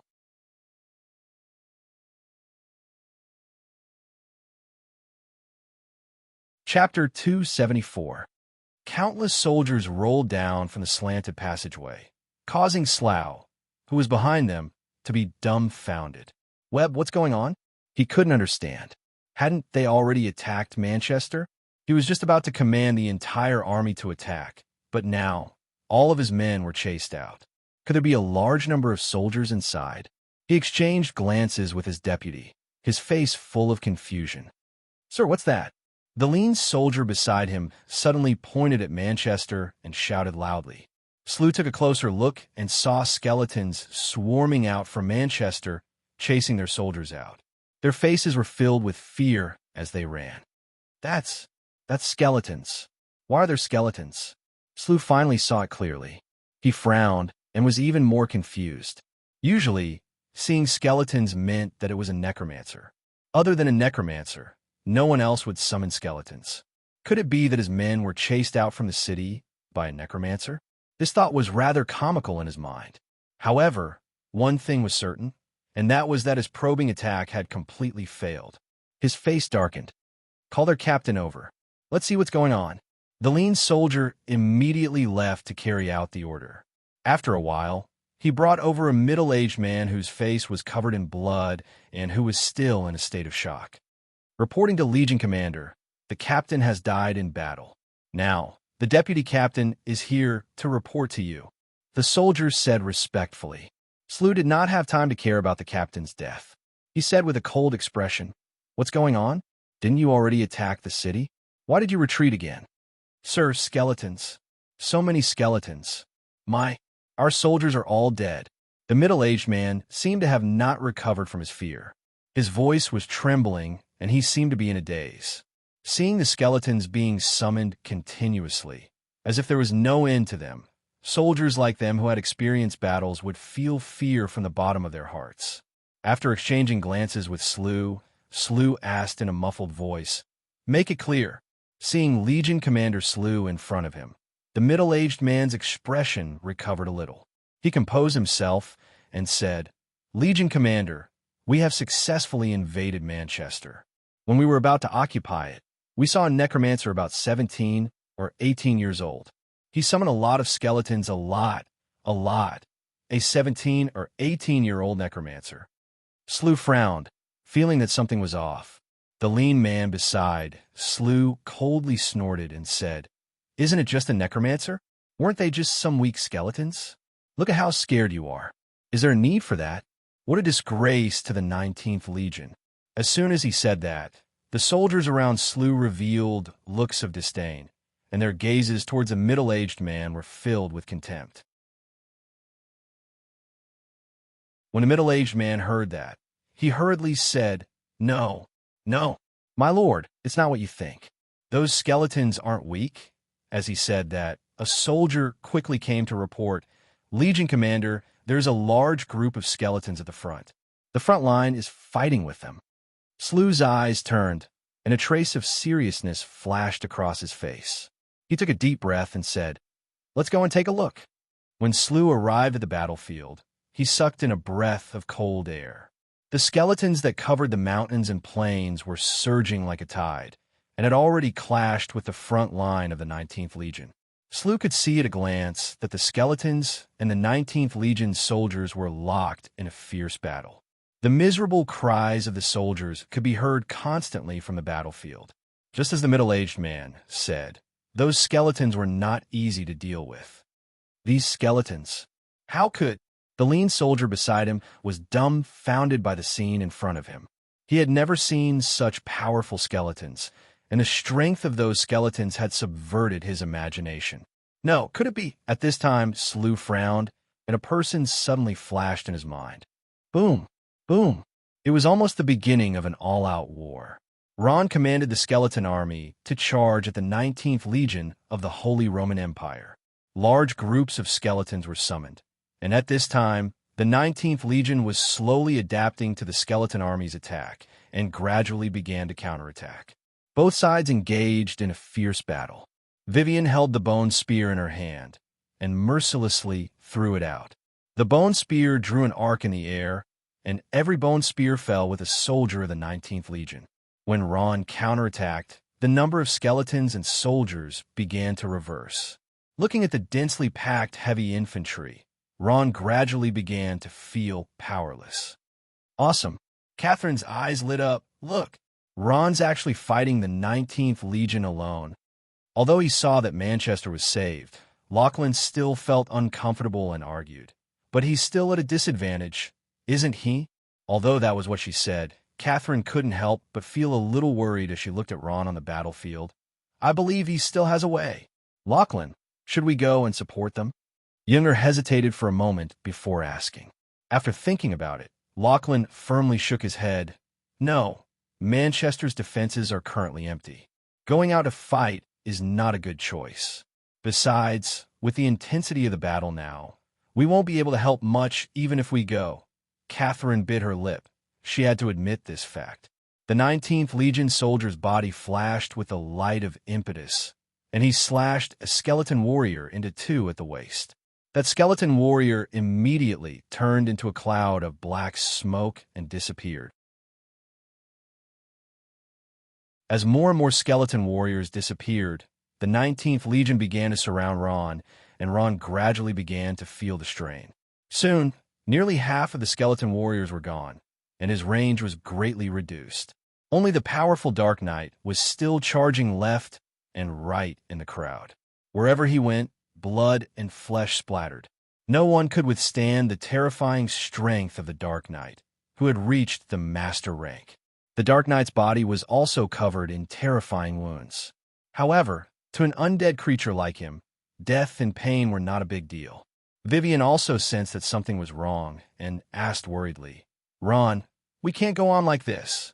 Ron naturally knew that the situation was getting worse for him. He was anxious, but he didn't know what to do, so he could only grit his teeth and bear with it. Homelin had been watching all this silently, and when he saw the situation, he hurriedly said, Ron, the terrain here is easy to defend and hard to attack. Attacking is not a good choice, so I suggest that you immediately pull back the defensive line and defend from all sides. Defend from all sides. Ron's eyes lit up when he heard this, and he decided to listen to Grandpa Homelin's advice. Ron's skeleton army changed formation, and with the skeleton warriors as shields, they retreated and soon retreated to the city gates of Manchester. In front of them, they firmly guarded the pass. Behind Ron was a long, slanted passageway that allowed him to retreat in an orderly manner. Slew frowned, looked at the terrain, and cursed in his heart.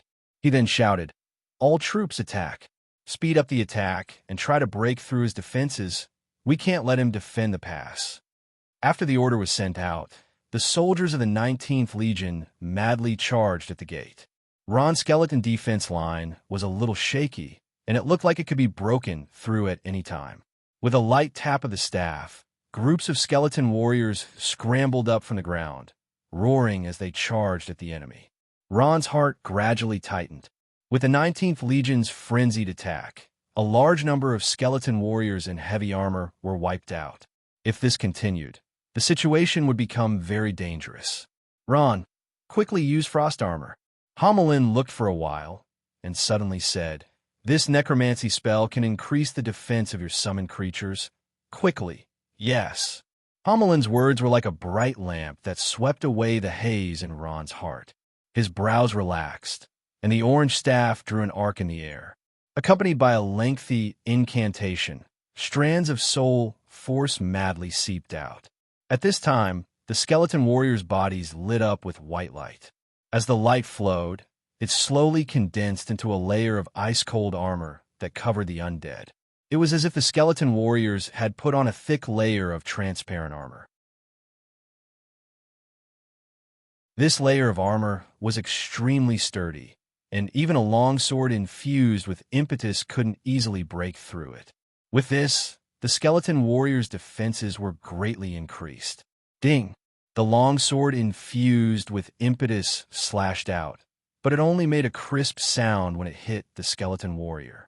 The longsword bounced back, and the soldier's hand went numb from the impact. Damn it! What the hell is this thing?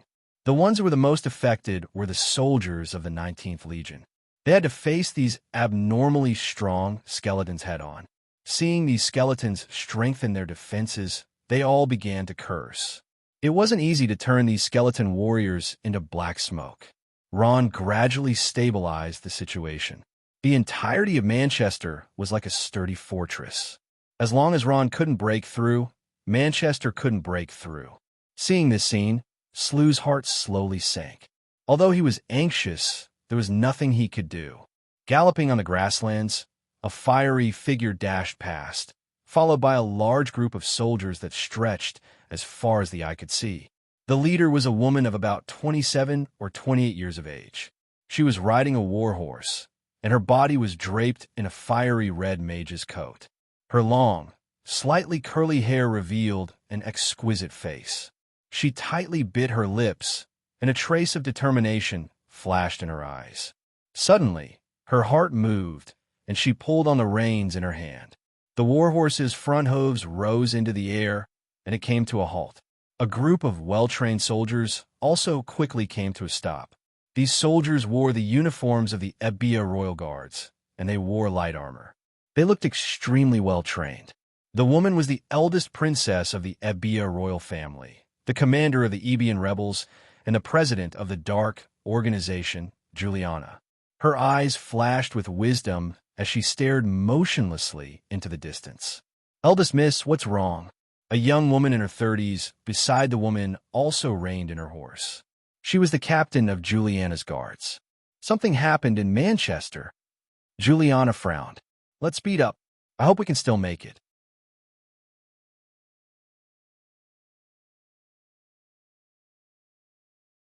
Chapter 275. "Miss, they're the 19th Legion of the Holy Roman Empire," the young woman beside Juliana exclaimed. Her name was Bess, and she was the captain of Juliana's bodyguards. "Net, it's them." Juliana frowned. "They actually came to Manchester. These bastards."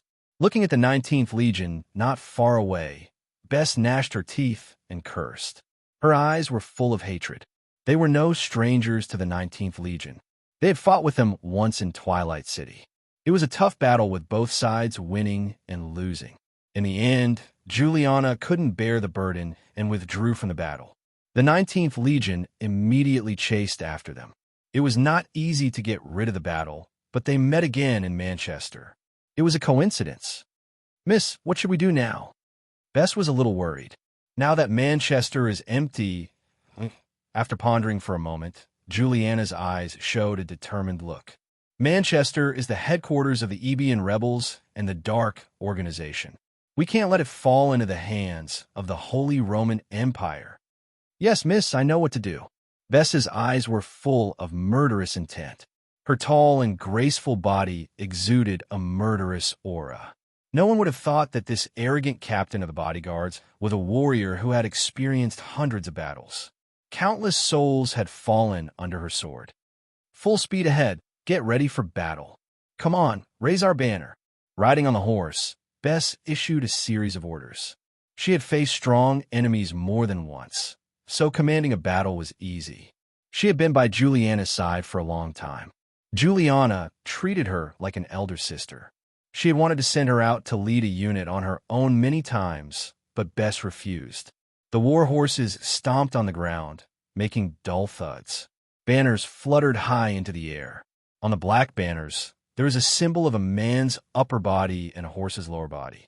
On the symbol, a man was holding a javelin, and the horse was leaping high into the air as if it was about to throw a javelin. This was the symbol of the Ebia royal family, which had been passed down by the Ebian rebels to this day. More than 40% of the kingdom of Ebia's territory was made up of hills and grasslands. The vast land gave birth to excellent war horses. One had to know that the Ebia warhorses were famous in the Noah continent. They had outstanding strength and endurance, and were most suitable for battle. Other warhorses could not compare to them. Juliana had a well-equipped cavalry unit, which had contributed greatly to the independence and resistance of Ebia. Behind the huge cavalry, there were fully armed light infantry.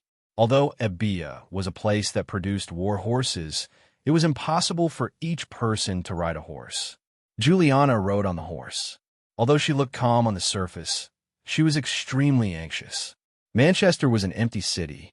Could Catherine and the rest withstand it? Slew rode on his horse and stood quietly in the middle of the square formation. He was surrounded by fully armed soldiers. He looked at the gate blocked by Ron skeletons, and his eyes flashed with deep worry. Make way! Make way! On the other side, a figure quickly passed through the dense crowd of fully armed soldiers and arrived in front of Slew. Reporting to Sir Legion Commander, a large number of enemies have appeared behind us. The eloquent soldier quickly reported. What? Slew was slightly surprised and immediately asked, Who are they? Reporting, sir, they are Ebian rebels. I saw their flag. The soldier said, It's them? Slew frowned. He was not afraid of the poorly armed Ebian rebels, but their appearance at this time was not a good thing. These remnants of the Ebia royal family are really haunting us. We defeated them in Twilight City, and now they have actually chased us all the way here. The lean man beside Slew said hatefully. Slew smiled. This is their headquarters. Of course they have to come back. Sir Legion Commander, we can't attack Manchester, and we're being harassed by the Ebian rebels. The situation is very unfavorable for us. The lean man bowed and said with a serious expression, I request that you allow me to lead a large group to block the attack from the rear. Sir, you can focus on dealing with that necromancer. It had to be said that the lean man's proposal was quite tempting. Ron's defensive line in Manchester was not solid. As long as Slew was given enough time, he would definitely be able to break through Manchester. Slew pondered for a moment, then shook his head firmly and said slowly, No, we will retreat. Retreat. The surrounding soldiers were shocked when they heard Slew's words. The lean man hurriedly said, Sir Legion Commander, although the Ebian rebels are a bit troublesome, they are not our opponents. The current situation is good. As long as we put in a little effort, we will be able to take Manchester. Sir Slew, this is a great contribution. Why should we retreat? The lean man added. He could not understand. He felt that retreating at this stage was stupid. However, Slew did not see it that way. This talented graduate of the Holy Roman Empire's Royal Academy looked at Manchester's city gate, deep worry flashing in his eyes. The situation is good? I don't think so. Slew slowly replied after a moment of silence. Looking at everyone's puzzled eyes, Slew pointed, We have overlooked two people. These two people are the key to the Battle of Manchester. One of them is Juliana. This woman is not simple. Slough gently exhaled and gave her a very high evaluation. Juliana is the commander of the Ebian rebels. She's good at scheming. Her cavalry tactics are unmatched. In the last battle at Twilight City, although the Ebian rebels retreated first, looking back, we did not have much of an advantage. As for the other one, Slew's gaze fell on the small figure of Ron who was constantly summoning skeletons at the city gate. He shook his head and sighed. I think I know who that necromancer is. This person is not simple. Who is he? For a moment, everyone asked in unison. Slew smiled and did not answer. Because he was in a high position, he knew some things that were hidden. At this time, another soldier of the 19th Legion quickly reporting to Legion Commander Slew, the Ebian rebels have killed their way to the rear and are fighting with our rear army. When he said this, there was a deafening battle cry from the rear of the 19th Legion, as well as the loud sound of cavalry charging. Slew's expression changed slightly, and his hands trembled. Retreat immediately. We can't wait a moment longer. Yes. All the soldiers responded in unison. They seemed to be preparing to retreat. In the simple command post, Catherine pointed at the 19th Legion and said with a voice full of surprise, Retreat? That's impossible, Lachlan muttered to himself. Although Ron barely managed to defend Manchester, if he did not die of exhaustion, he would die of exhaustion. The 19th Legion had patience and strength. If this continued, the victor would definitely be their side. If Lachlan was the commander, he would never retreat at this time. But now, he had no choice but to believe it. He saw that the soldiers of the 19th Legion quickly left the battle and slowly retreated. He could not help but feel puzzled. He scratched his head and said, "What's going on?" "Brother Lachlan, look, there's an army over there." Catherine pointed in surprise. An army? Lachlan's expression froze. Closer, closer. Catherine's eyes widened when she saw a familiar flag. She was surprised and happy. Centaur war flag, sister, sister, and the others are back. Pornographic novel? Miss? When Lachlan heard this, he rubbed his eyes and said happily, "It really is Miss and the others. They're finally back." Countless cavalrymen galloped across the grassland, the black centaur war flag fluttering in the wind. Battle cries filled the air. The soldiers of the 19th Legion were indeed veterans. They gathered into a group and formed a formation, slowly retreating. The Ebian rebels' cavalrymen were the first to arrive. They launched one charge after another, but under the 19th Legion's iron bucket formation, they did not have much of an advantage. Juliana rode on her horse, one hand holding the reins and the other holding the magic staff. She threw a fireball in her hand. Not long after, there was a series of explosions. The heavy infantrymen who could not dodge in time were swept to the ground. Seeing that the city gate was still intact, Juliana secretly sighed in relief. The next moment, she saw the densely packed skeletons blocking the city gate. She was even more puzzled. Why are there so many skeletons at the city gate? Juliana was puzzled, but she knew that this was not the time to ask questions. Ron also heaved a sigh of relief. Unlike Lachlan, he had already known from the crows in the sky that there was an army rapidly approaching from afar. In the front were cavalrymen, followed by a large number of infantrymen. Because he did not know whether the other party was friend or foe, Ron's nerves suddenly tightened. Right now, he could only resist for a while. He absolutely could not fight for a long time. There were so many of them. Not to mention fighting, if he took turns to fight, he would be exhausted. One must know that even summoning took a lot of energy. Only when he knew that it was someone from his side did he feel relieved. Ron could roughly guess who it was. It was Juliana, the commander of the Ebian rebels. She had returned with the main force of the Ebian rebels. Fortunately, if she had come a little later, even if it was half an hour later, I'm afraid that Manchester would no longer exist. Thinking of the danger of the battle, Ron felt a burst of fear. Juliana had come in time. Damn it, they actually escaped. Bess said indignantly. She wanted to lead the army to chase after them, but she was forcefully stopped by Juliana. Those people are not important. Juliana said calmly. Let's see what happened in Manchester. What's with those skeletons blocking the city gate? After listening to Juliana's persuasion, Bess gave up. She was in her 30s and had already given birth to 2 children, but her temper was still very fiery. She slowly rode her horse to the city gate of Manchester. The city gate had been destroyed beyond recognition. Only rows of skeletons stood in the center of the gate with weapons in their hands, their eyes shining with a green light. A young man holding an orange wand was riding on the back of a skeleton, a pair of black eyes calmly staring at her. Who are you? Too much time had passed, so Juliana could not connect Ron with the stubborn young man from before. She frowned and asked in a deep voice, "Go to the website to see the first commercial-free article."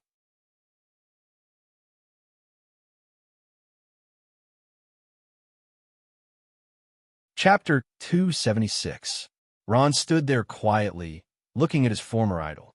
He felt as if a lifetime had passed. Due to overwork, Juliana's beautiful blonde hair was mixed with some white hair. She exuded a weather-beaten charm. Hamelin didn't want to get involved in this matter. He casually said goodbye and returned to the Soul Ring. Only Ron and Vivian were left standing there. "Who are you?" Seeing that Ron didn't answer, Juliana raised her voice, her face sullen. Although Juliana was almost 30 years old, her stunning appearance couldn't hide her mature charm. There was no lack of suitors around her.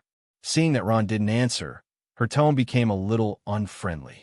If it weren't for the fact that she wanted to know the truth, Juliana would have already thrown a fireball at her. Vivian's face was burning. This was embarrassing. No matter how beautiful the girl was, she couldn't stare at her like this. She reached out and pulled Ron. "She's asking you a question." "Oh." Ron seemed to have suddenly woken up. He also knew that he was being rude. He laughed a few times and was about to say something. "Sister." At this time, a petite and graceful figure came out from the side and rushed towards Juliana. "Catherine." Juliana's eyes lit up. She didn't care about Ron anymore and quickly got off the horse. The two sisters who hadn't seen each other for a long time hugged each other. At this time, Lachlan, Junger, and a group of Ebian rebels came out to greet them. At this time, Ron waved his hand, and the skeletons turned into black smoke and disappeared, making a path for them. Miss! Lachlan and Junger quickly went to greet them. Lachlan's eyes were burning with passion. "Miss, you've worked hard. Did the trip go well?" Looking at Lachlan, Juliana smiled faintly. "Not bad." Catherine held Juliana's hand like a happy little bird.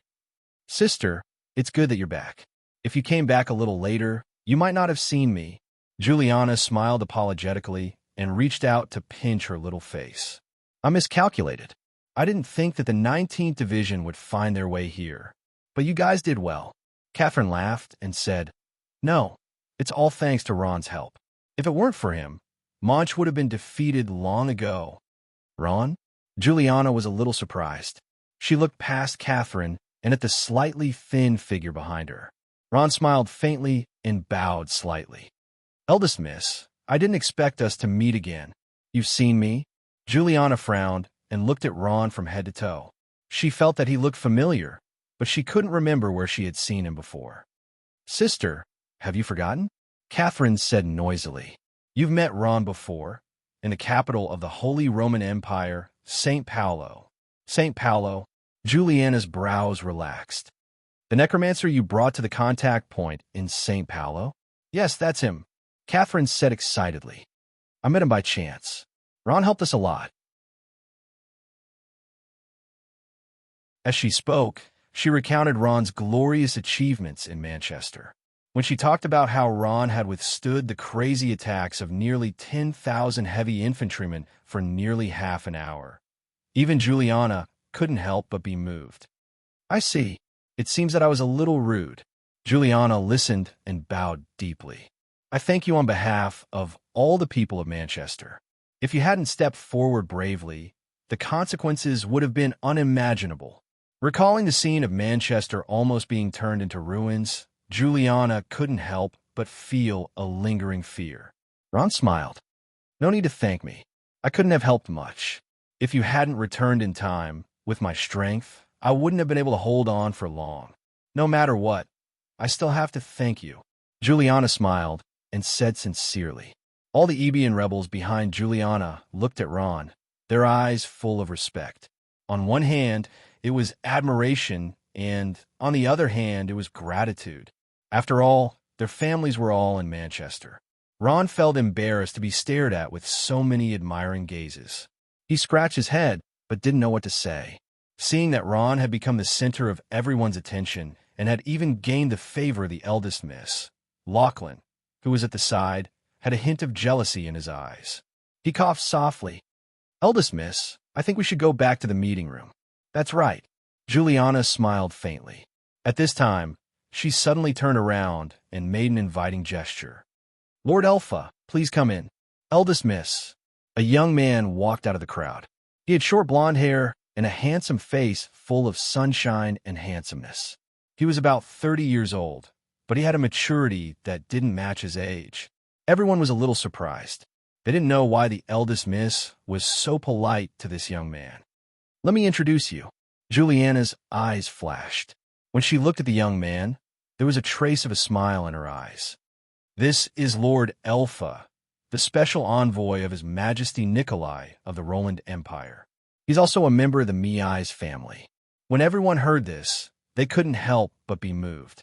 The Miai's family was one of the few families in the sacred domain in the Roland Empire, and the Miai's family was a sacred domain expert. Junger asked respectfully, "How should I address Lord Elpha and Lord Miai's?" "She's my grandmother," Elpha replied with a smile. At the same time, he looked at Juliana with a trace of passion in his eyes. Elpha's love for Juliana was naked on his face. No one was blind. They could see that. Catherine was unhappy, and Lachlan was burning with jealousy. He had always been secretly in love with Juliana. Under Elpha's burning gaze, Juliana blushed and changed the topic. "Let's talk inside." She took the lead and walked into Manchester. On the inclined aisle of Manchester, there were 2 rows of soldiers. Ron and Vivian followed behind Juliana and enjoyed the treatment of VIPs. Juliana and Catherine stood together, talking and laughing. Elpha was behind them, talking and laughing with them. Lachlan followed behind them with a straight face. He was extremely unhappy. When Lachlan was put in an important position by Juliana, Juliana also talked and laughed with him. But now, he felt like he had been abandoned. Looking at Elpha's elegant and humorous back, Ron was lost in his memories. Ron knew about Miai's, a powerhouse from the sacred domain. As the Roland Empire's water mage saint, she was also one of the Empire's palace mages. She was as famous as Pratt's. Ron had heard of her name many times. But why did His Majesty Nikolai send a special envoy here? The Roland Empire shouldn't have any interactions with the Ebian rebels. Ron had a big question mark in his heart. "Minter Ron, Minter Ron." A voice called out to Ron, pulling him out of his thoughts. At this time, there was a commotion not far away. Not long after, a large group of children rushed out from the side, jumped over the human wall formed by the Ebian rebels, and surrounded Ron. "You dash." Ron was a little surprised. "Minter Ron, I want to learn necromancy from you." A boy's eyes were full of worship. He had seen Ron's heroic scene just now. "Minter Ron, I was wrong. Can you accept me as your disciple?" A 13 or 14-year-old girl said timidly, her face full of embarrassment. A figure suddenly walked out from the group of children. It was Paige. He touched his head and said with some shame, "Ron, after seeing your necromancy, I know that I'm too weak. I don't know if I can become your disciple and learn necromancy from you." Paige was a little embarrassed to say the same thing to a boy of the same age, but he still decided to put down his pride. Without mentioning anything else, Ron's ability to summon skeletons had already shocked him. The difference in strength between the skeletons was like the difference between heaven and earth. Ron's heart skipped a beat. He and Vivian looked at each other. This recruitment was finally a success. Their hard work was not in vain. Juliana frowned. "What are you all doing here? Go back first. What if the guest sees you?" Looking at Juliana, there was a trace of fear in the children's eyes. Under her sword-like gaze, they slowly retreated. At this time, Ron smiled and said in a clear voice, "Don't worry, as long as you pass a simple test, you can become my disciple." When his voice spread out, the children looked at each other, their eyes full of joy. Only then did they reluctantly disperse. "It seems that you Ebian rebels have picked up a treasure." Elpha looked at Juliana, but the corner of his eyes kept glancing at Ron, a satisfied smile on his face. Vess led the army back to Manchester and settled down. Juliana invited Ron to the assembly hall. "Lord Elpha, Ron, wait here for a moment." Juliana smiled and invited Elpha and Ron to the assembly hall. Then she turned to Catherine and said, "Catherine, come with me," she said, and pulled her into a side room. "Catherine, tell me what's going on." In a small room, Juliana asked as soon as she entered. She was eager to know everything about Ron.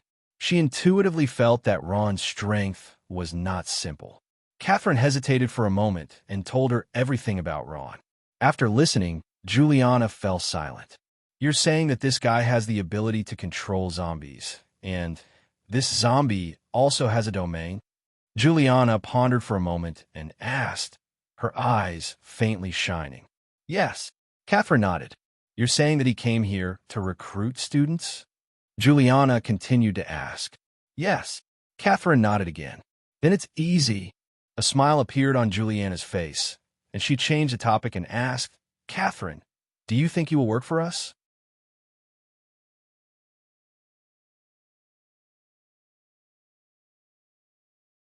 Chapter 277. It was already nighttime. Elpha and Ron sat face to face in the spacious meeting hall. Elpha quietly sized up Ron with a smile in his eyes. There was a huge map of Ebia in the center of the meeting hall, occupying an entire wall. Because it was large, it was extremely clear. Ron couldn't help but take a few more glances. You're Ron, right? I've heard of you. Elpha finally took the initiative to speak after a long silence. You've heard of me? Ron raised his head and was somewhat stunned. This special envoy representing His Majesty Nikolai, the high and mighty minister of the Empire, Lord Elpha, had actually heard of him? You're very good friends with Princess Angel, so I've heard of you. Elpha smiled and said, not to mention Princess Angel, even His Majesty Nikolai praises you. His Majesty Nikolai also? Ron's heart was somewhat moved.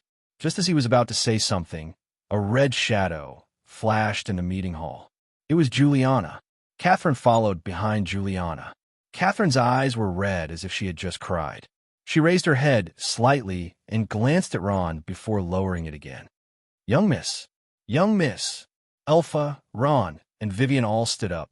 Elpha took off his hat and gave a standard aristocratic bow. We're all on the same side. No need to be so polite. Sit down. Juliana smiled and waved her hand. She sat down in the middle seat and said, Sorry, I'm a bit late. After a short pause, the two sides began to talk about the main topic. Elpha stood up first and said, Young miss, regarding the matter of opening up the supply channel, our empire is considering this supply channel. Ron's heart skipped a beat. He was interested in this matter. Special envoy, please speak, Juliana said indifferently. Elpha stood up and walked quickly to the side of the map. He said in a high-spirited manner, Young miss, according to the deduction of my military affairs expert, I think that your army should first occupy this place. He pointed at a piece of the map and said, Here and here. This is Twilight City, Dawn City. It can connect to Manchester and Colored Stone Castle, especially Colored Stone Castle. This location must be opened up. As long as the supply channel is opened, our Roland Empire's aid will continuously be able to reach the hands of your Ebian rebels. These supplies include food, weapons, and even weapons soldiers. When Elpha said soldiers, he obviously paused to observe Juliana's reaction. Juliana's expression was still indifferent, but in fact, she understood very well. Think about it. After opening up the supply channel, with the Roland Empire as your backing, Ebia will have a chance to restore your country. Elpha said temptingly, causing Juliana's heart to stir. Seeing Elpha's hand land on Colored Stone Castle, Juliana sighed in her heart. This Colored Stone Castle was originally a fortress of the Kingdom of Ebia against the Roland Empire, but now it had become an important city for the Roland Empire's aid. It was ironic. There was no eternal benefit between countries. Juliana knew this. Although they had a common enemy in the Holy Roman Empire, the aid of the Roland Empire was not so easy to obtain. Once the supply channel was opened, the entire Ebian rebels would be under the control of the Roland Empire. Their future days might be better, but it would take a long time for them to unify the Kingdom of Ebia. The reason was simple. The Roland Empire only wanted to use the Ebian rebels to annoy the Holy Roman Empire in exchange for some political benefits. It was not really for the revival of the Kingdom of Ebia. If Juliana had the slightest idea of unifying the Kingdom of Ebia, the first to go after her would be the Roland Empire. From this point of view, His Majesty Nikolai of the Roland Empire was indeed a political expert. Elpha finished speaking and asked, Miss, what do you think? Should she accept this aid or not? Juliana was in a dilemma, but she still maintained a calm expression. As a chess piece, it was indeed a tragedy. Ron followed Elpha's hand and looked at the map. Manchester, Twilight City, Dawn City, and Rainbow Stone Castle were all connected. The Ebian rebels' territory had suddenly expanded by many times. No matter how one looked at it, it was beneficial to Juliana. However, He also knew that the seemingly huge benefits in front of him often had more complicated factors behind them. Ron did not understand politics, and he did not want to understand. Alpha smiled and sat back in his chair. He picked up his tea and took a sip. He took a deep breath of the pornographic novel. He took a sip of the tea and said, "This tea is good." He did not say anything else and quietly waited for Juliana's decision. This was also his mission as the Roland Empire's special envoy. After a moment of silence, Juliana finally spoke. "Special envoy, we are very grateful for the help the Roland Empire has brought us. However, as you know, the Ebian rebels have been besieged by the Holy Roman Empire for many years. Our strength has been greatly reduced, and I'm afraid we don't have the strength to recover these places." Alpha smiled. "Miss, you also know that our empire can't openly intervene in the battle between you and the Holy Roman Empire. Everything can only be done in secret. If those places are under the control of the Holy Roman Empire, our aid will be greatly reduced." Juliana fell silent. It was not that she did not know how important it was to have a smooth supply channel under her own control. "Young mistress, you have to know that apart from showing our sincerity, the most important point of our cooperation is our strength." At this point, Alpha paused, took a sip of tea, and continued. "Miss, let me make it clear. Although the aid is free, the Empire's money doesn't grow on trees. Besides, there are some things that can't be bought with money. If you want to cooperate with the Empire, you must have the corresponding strength. Opening the supply channel with your own strength is the proof of your strength. Although I am the special envoy of the Empire and have a certain friendship with you, if the Empire's money is wasted, I will be court-martialed." Although Alpha's voice was not loud, every word he said struck Juliana's heart, making her feel breathless. Opening the supply channel was easy to say, but it was not so easy to attack several important cities. She wanted to give it her all, but she was not very confident. As if he could see Juliana's dilemma, Alpha bowed slightly. "Miss, you should think about it carefully." Juliana nodded expressionlessly. "Men, take the special envoy away to rest." After Alpha left, Ron also stood up. "Miss, I'll be leaving first." He was in a hurry to see his students and explain things to them. Ron was excited that he had finally recruited students. Homelin had asked him to rebuild the Scourge Church. Restoring the glory of necromancy was no longer a distant matter. As long as he nurtured the students well, it would lay a solid foundation for the Scourge Church. "Ron, I need your help." Juliana sighed softly. Although she did not want to say it, she still said it. From her personality, she did not like to beg others, but she had no choice now. Ron suddenly stood still. He hesitated for a moment, but still said, "I'm sorry, miss. I'm just a teacher. I'm afraid I can't help you much." "You can." Juliana raised her head and said with a smile, "Catherine told me that the strength you've shown is only the tip of the iceberg. Moreover, you have a sacred domain expert's corpse puppet. Although it is not as strong as a true sacred domain expert, it has a domain. Is that so?" Ron asked back. His gaze swept over Catherine. Catherine lowered her head without a word and bit her lips, avoiding Ron's sharp gaze. "I refuse." Ron's lips moved, but he still refused in the end. He knew that once he was tied to the Ebian rebels' war chariot, there would be endless trouble. Although Ron was not afraid of trouble, this was already going against his original intentions. Although he was very good friends with Catherine, he still had no obligation to sacrifice everything for her. After Ron finished speaking, he immediately turned his head and strode away, no longer paying attention to the two. His heart was incomparably heavy. He was thoroughly disappointed in Catherine. Vivian also stood up and glared fiercely at Catherine. Catherine did not raise her head and just sat there in a daze.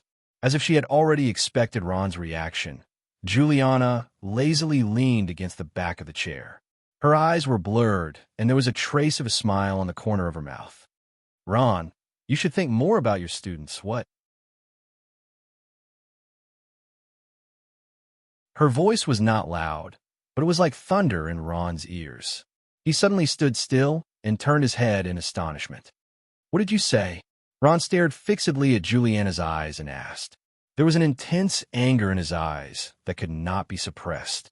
Juliana did not care so much. She stood up and stared at Ron without backing down. I said, this is a condition of exchange. Either you help me, or you leave by yourself. Those children who want to learn necromancy from you, you can forget about taking any of them away. You don't have the final say. Ron could not bear it any longer. He almost roared, they're my students, but they're my people. Juliana did not budge an inch and said sternly, I have the right to decide everything about them. Ron's chest rose and fell rapidly. He angrily clenched his fists. Seeing that the atmosphere was a little stiff, Juliana softened her tone. Ron, I don't want to make things difficult for you.